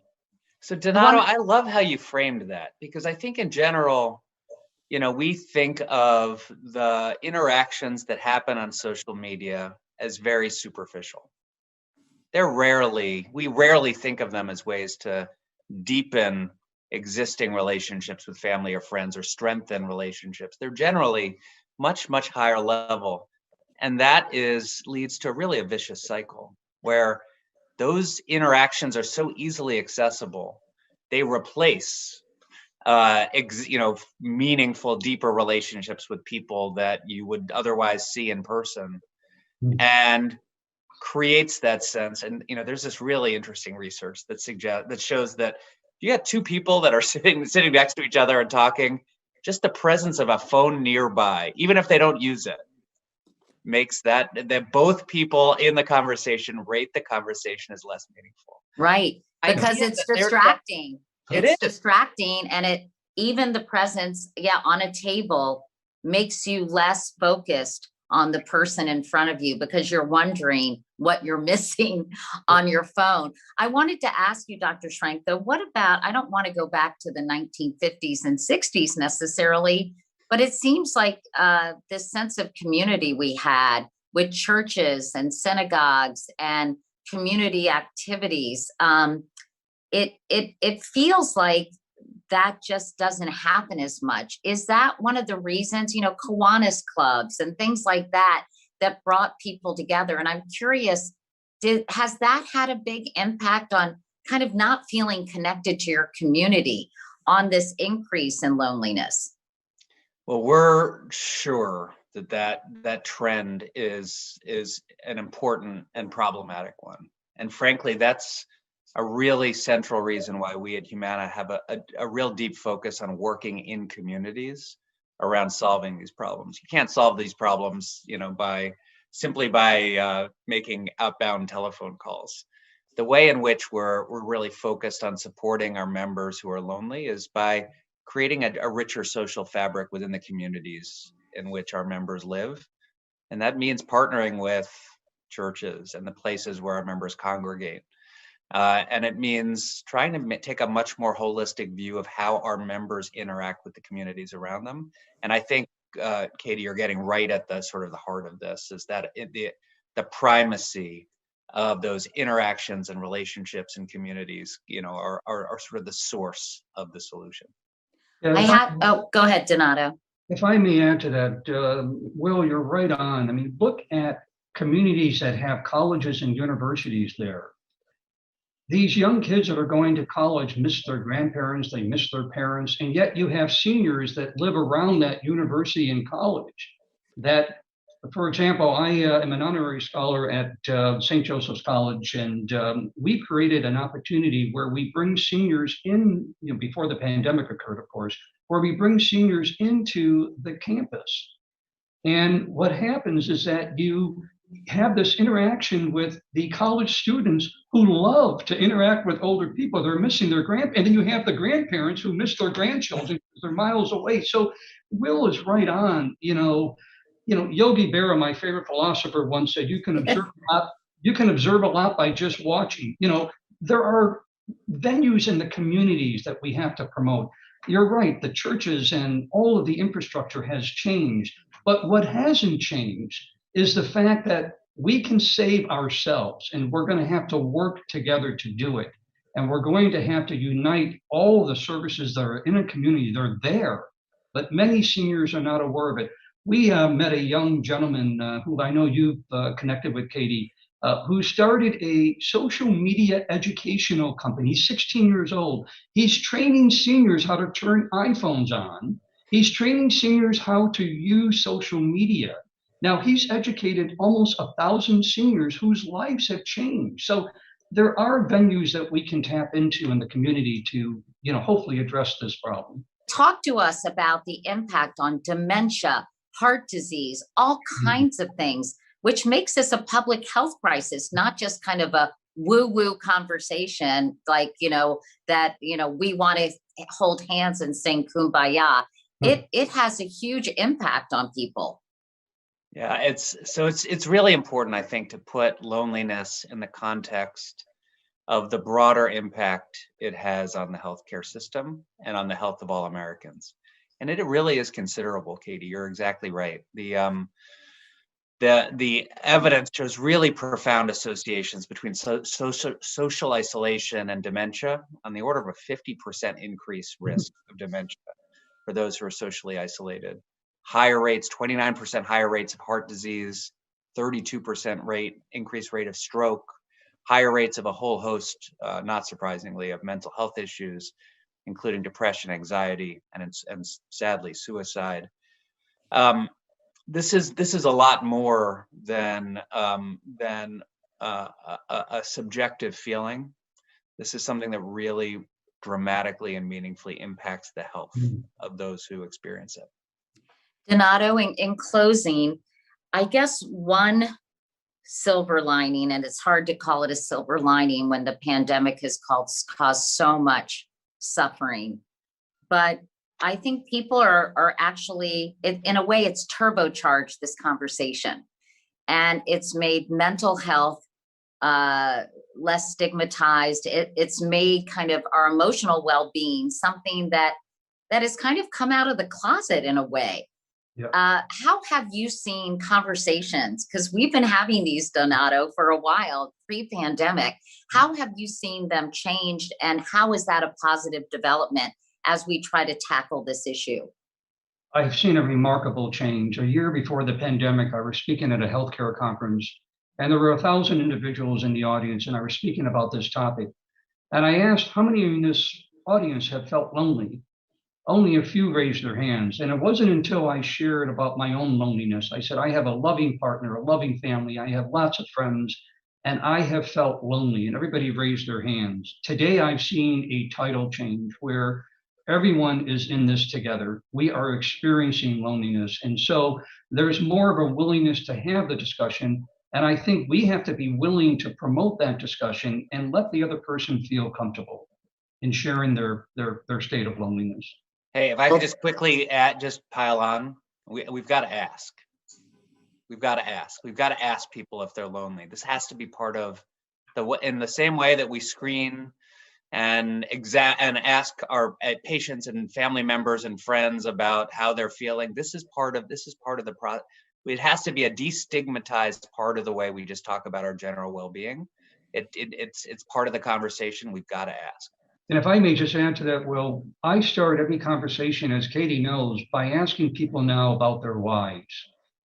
And we have failed to we've had versations with people. We haven't had conversations with people. Donato Tramuto, Dr. William Schrank, hopefully this conversation is a start, and people will begin to have these really important conversations. Thank you both so much.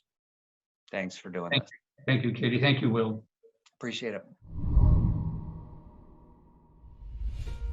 Treating the entire person, not just the disease, is the focus of this conversation on payer-provider partnerships and value-based care. Please welcome Alan Karp, Robert Garrett, and moderator Richard Louie, anchor and journalist, MSNBC, NBC News.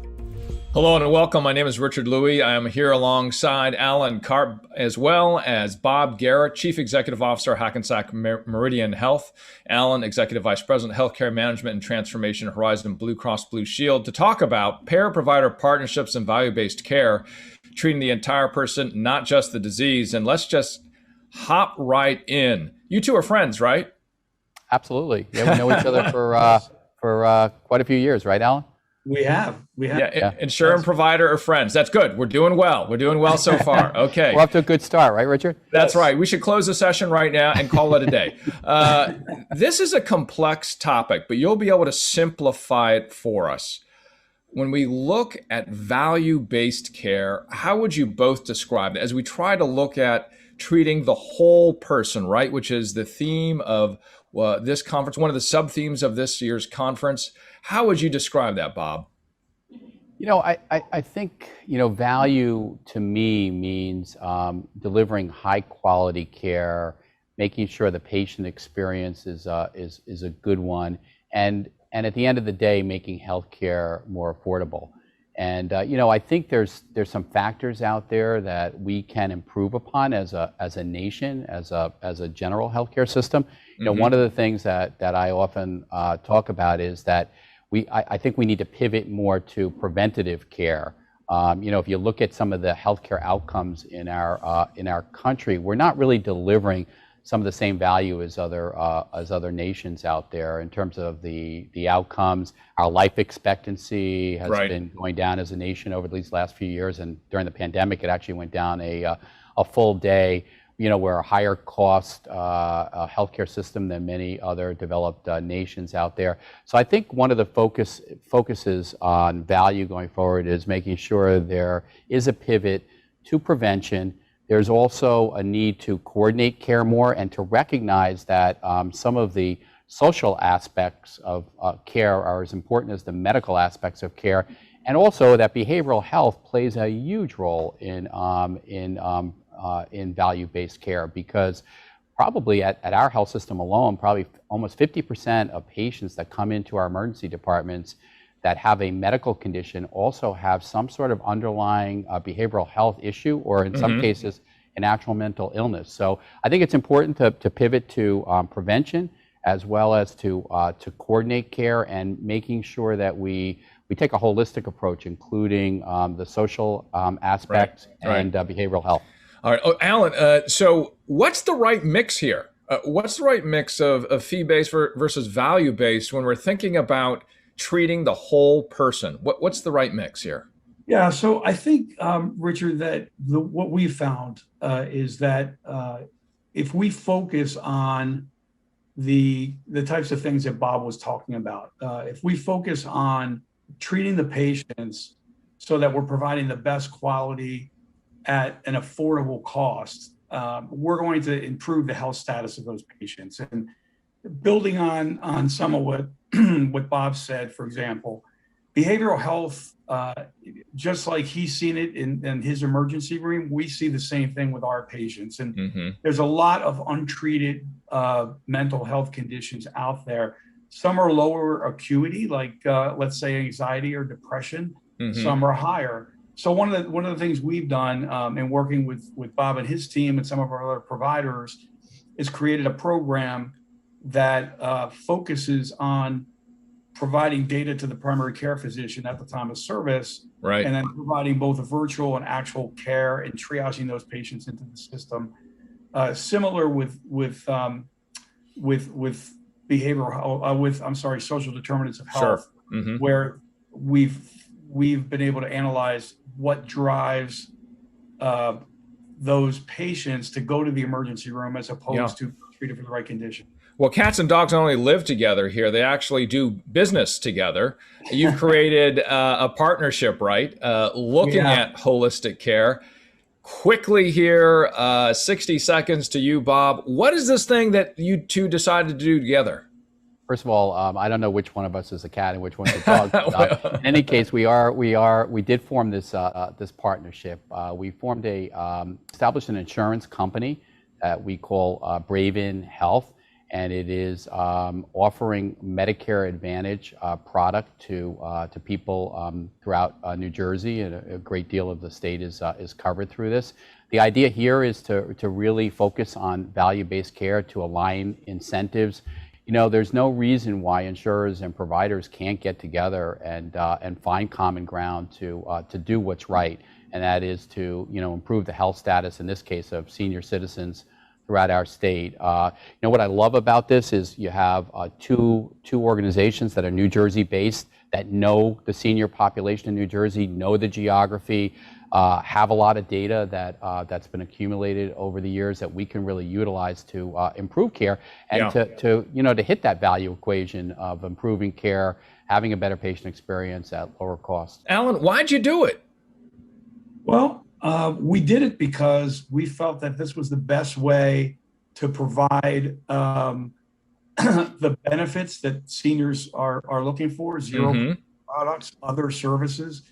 We also found that working together with Bob and his team, we could focus on the things we do well, like analytics and the administrative side of the business. And Bob and Hackensack Meridian could work on the things that they do well, which is providing clinical care at the point of service. So, and we were also able, Richard, to eliminate some of those barriers that typically happen between a payer and a provider, like, for example, pre-authorization of services, because now we're in it together. We're focused on creating a model that provides excellent care and excellent experience for those patients, and lowering the cost. So that's the reason we did it. Richard, if I could just add one point. In addition to these two organizations, there's a third organization that has joined, RWJ Barnabas Health, which is another big healthcare provider in New Jersey, and typically has been a competitor of Hackensack Meridian. So here's another example where the barriers were, removed, and let's do something together to benefit the seniors. And the other piece that I think is important for Raven is that we've formed a physician advisory council. So we're getting input from physicians that practice both at RWJ Barnabas and at Hackensack Meridian. We're getting their perspective on what seniors want and what they need, but also they're bringing to the table what they're hearing directly from the seniors. They're not just the physician perspective, but actually from the patients themselves. So I think it's a really great model, and we're off to a great start. There you go, spoiling my analogy. Now it has to be dogs, cats, and rabbits. Alan, what's the right balance here? Value versus fee. Just give me a number. I just want to get it quickly, and I want to move on. What was 60-40, or because we know less than 50% across the country is certainly in the value-based at the moment. Yeah, right. Well, right now we're at about 60, just over 60% in value-based care, and we think, wow. We're also beginning to move, Richard, into a model where the providers are taking some underwriting risk as well. Mm-hmm. That's important, is it really ties us together. And in some populations, like our commercial population. Got it. So that's the balance we struck. Fantastic. Bob, quickly, what's the quick number? That wasn't a signal, was it? That wasn't a signal to do it? Okay. No. What's the magic number here? I don't know that there is a magic number. We're definitely under 50%. We're probably closer to 30% now. National average, right? But it's growing. We have value-based arrangements with Allen and Horizon Blue Cross and Blue Shield. We have value-based arrangements with some of the other big insurers that cover our state, and we kind of cut our teeth, if you will, in the Medicare Shared Savings Program, which was really the first value-based arrangement that we encountered. We had one of the more successful ACOs from around the country from a quality perspective and from a cost perspective. So we thought that positioned us well to get into more of these value-based arrangements. So to your question, I think within 2-3 years, I think we'll be over that 50%. Interesting. Alan, how is this decided? How do you measure quality? And do you reimburse based on quality? And that seems like it's a tough thing to do. Yeah, that's a great question. So what we do in our value-based programs is we have a quality screen, as we like to call it, which is process quality measures. For example, gaps in care. Did the patient get their mammography, or did the patient get a colonoscopy when they should have? And so these are all nationally published. Physicians are comfortable with them. So we start there.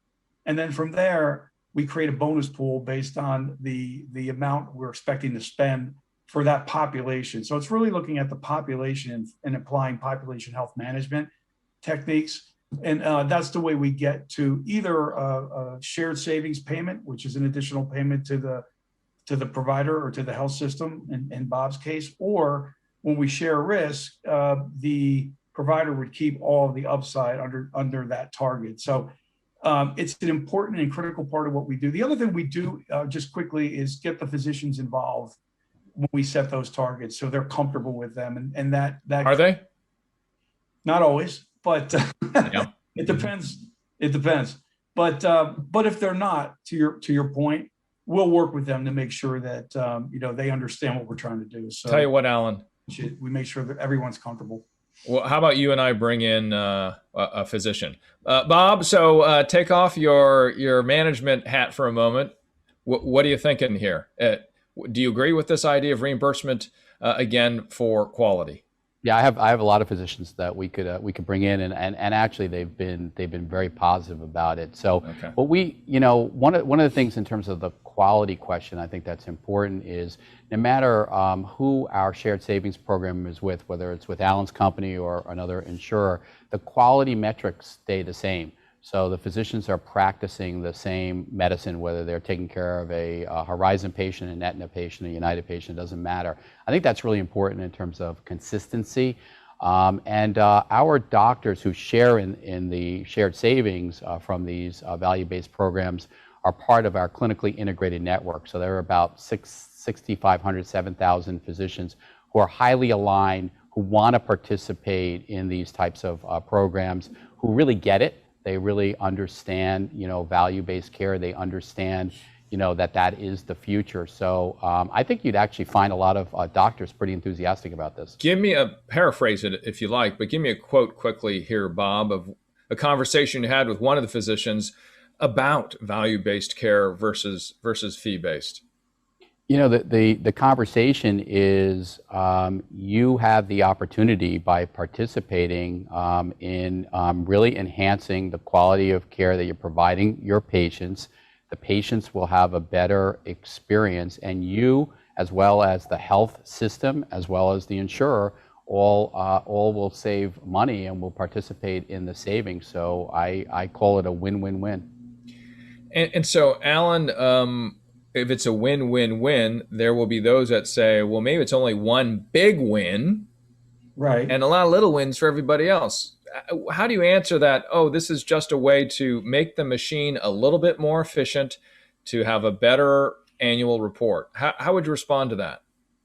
Yeah, so we spend a lot of time sitting down with the physicians and the health systems, explaining how we come up with targets, where the quality goals come from, and then, as I said earlier, get input from that. That goes a long way. The other thing I would say, and I said this earlier, by moving into this type of arrangement, it allows the physicians to focus more on patient care and spend more time with their patients, as opposed to worrying about how many patients they're going to see in that day. So yeah, we also push that. Look, we'll take off some of the handcuffs, but you need to get involved in this value-based care model. A shared responsibility, like you were saying, right? Shared responsibility, exactly. Hey, real quickly, because I love paperwork, but so this may not be good for me. But is there less paperwork in value-based systems? There is. There is. We for example, with Bob's team, we have a governance committee that meets every quarter. We have operating committees that meet every month. And we have clinicians that meet with clinicians, and we're able to alleviate some of the paperwork that's required in a fee-for-service system. 10%? So that's been a big positive for this model. About 10%, Bob. How much paperwork would you say went down? Yeah, you know, I think probably 10 or 15% is probably a good number, and that constantly is a frustration amongst physician providers that we hear. So any bit where we can reduce that administrative burden is a blessing. We have been through quite more than a year of and I was joking at the beginning, right, of cats, dogs, and rabbits, but all of these parts of the healthcare industry have worked together in ways we have never seen before, up and down, small and big, far and wide. What do you think is going to be different on the other side for the way we bring care to people? The biggest problem, if you will, from a journalist perspective, my perspective, when I look at it, meaning I'm not the experts, I'm not the practitioners that the two of you are, is the gaps that really came out that we saw. How would the two of you address that? Bob, you go first. So there's no question that health disparities are a significant problem, and they popped out, like you said, during the pandemic, like crazy. People of color were more likely to be infected with COVID. They were more likely to have severe hospitalization, and sadly, they died at a much higher rate than their white counterparts. So there's no doubt about it. I think what's happened as a result of that is, hospitals and health systems are doubling down our efforts to address those disparities. Equity or inequity in healthcare has become a major priority. I know it has in HMH, and I know a lot of my colleagues across the country are talking about this each and every day. We're focused on the social determinants of health. We're focused on our underserved populations and how we can get out there and get screenings to, as an example, colonoscopies to them, or mammographies and telehealth, and all sorts of techniques that we saw work during the pandemic. I think there were a lot of lessons learned. I think the disparity issue was probably the biggest issue, and I'd love to see this continue. I understand there's a priority in Washington to make this a strategic initiative, and hopefully that will follow through. Alan? Yeah. So on the health disparities issue, it's a focus of ours. We have a division called Neighbors in Health, and we started with a pilot in the city of Newark, 5 zip code areas which had a very high cost and had young people with with health outcomes that were not good. And so one of the things we did is implemented a model called community health, the community health model, where we hired people who were in the community who could get into the door because we needed the engagement rate to find out what was wrong with those patients. We had the data to support it. In fact, we're working with Bob and Health Hackensack Meridian on this as well. So the way it works quickly is we hire a community health worker. We co-funded with Hackensack in this case. We engage that member and we figure out from the data and from engaging that particular person, what are the things that are driving their poor health status? Sometimes it's transportation, food deserts, housing, Right. and then we connect the social services as well. Yeah. The other thing quickly I would say that we learned during the pandemic is technology is important. So telemedicine, for example, our telemedicine claims went from less than 1% to over 7%, and at the peak was 10 to 12%. So I think as physicians get more comfortable and patients get more comfortable utilizing that service, that will continue going forward. Dynamic. Well, if I gave you $1 here, Bob, to help close the disparity, I know you're short on dollars, both of you, but I'll give you $1. Where would you put it to shrink, first of all? Because that's your silver bullet. What would you do? You know, I would really take two approaches. One would be zip code based, and that's the kind of program that Alan was just describing, where you know it's focused on underserved communities. But I'd also take a holistic approach through data that data systems that we have, and in conjunction with Horizon Blue Cross, we're able to identify high risk individuals who really are impacted by the social determinants of health. It may not be related to their zip code necessarily, but we're able to identify those folks, and through an entity that we belong to called NowPow that really links the patient with community resources, we're able to intervene and help those patients. So I would say I would take two approaches to really get at this. I would do it zip code focused in programs and working with specific communities, but I'd also take a holistic approach and say, okay, who's at the highest risk, and let's intervene as soon as we have that information. Hook them up with the right community resources. And I think that's the way to go. You're really stretching that dollar. Okay, I'm going to do this, Alan. I'm going to give you €1 since we're gathering here for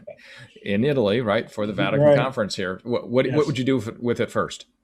So what we would do is expand our program, which we have statewide, because we've gotten results like 20% reduction in total cost of care, improved outcomes. The other thing we've done is, and we're doing this now with respect to vaccines and we do with testing, is work with the communities to educate those communities as to why it's important, for example, to get a vaccine, or why it's important to have a primary care physician. And the third piece is making sure there's enough access, there's enough primary care access in these urban areas so that people are getting care up front. We have a big problem with, for example, maternity care. Moms who are not getting the appropriate primary care before they enter the hospital, and the outcomes are poor. So those are the kind of things, in addition to what Bob said, that we would do. I'm over time, but I like to be like that. Bob, I'm going to give you, please, 60 seconds as you close for yourself, Bob. What is if you take a look at the learnings that you've gone through in the last year, and there are a lot, what is the next new business model that you're going to be looking at? Please don't say Braven. Let's look past, but Braven looks exciting. Let's think of the next thing. What would that be in 60 seconds as you close up your commentary? I would say the next big things, and these trends started before the pandemic hit, but really accelerated during the pandemic, and that is home care and ambulatory care. People are not coming to hospitals like they used to receive routine care. So I think, whether it's urgent care, whether it's surgery centers, or care delivered out of the home, that's really a focus. Alan mentioned telehealth. That's a great technology to link homebound patients with providers. There's other technologies. There's hospitals at home being established now. So I think that's the next big thing is home care and an expansion of ambulatory care. Yeah, my mom, who cannot walk so well, had a cardiology appointment yesterday. through telehealth. To you, Alan, 60 seconds. What is this new business model that we should be looking out for? Yeah, I think it's I think care in the home is a big piece. I would also say on the pharmacy side, which has actually been a big ticket item in terms of cost and such. I think the delivery of pharmaceuticals to the home and the ability to use technology to ensure that patients are adherent to their drugs, they're taking them properly, making it easier for seniors. I think that would be sort of linked into what we've already been doing to date. So that's what I see as the next model, taking the home care at home piece, linking the pharmacy piece in, driving that cost down and providing that service to patients. Boy, I really tried to drive a wedge between the two of you. I was unsuccessful. It is great to have this conversation with you. Fantastic. Alan Karp, Executive Vice President, Healthcare Management Transformation, Horizon Blue Cross Blue Shield, as well as Robert Garrett. Bob, good to see you. Chief Executive Officer, Hackensack Meridian Health, as we were able to talk today about payer-provider partnerships and value-based care, as well as a little bit of the animal kingdom along the way. Thank you so much, Alan. Thank you so much, Bob. Enjoy the rest of the conference. Take care. Thank you.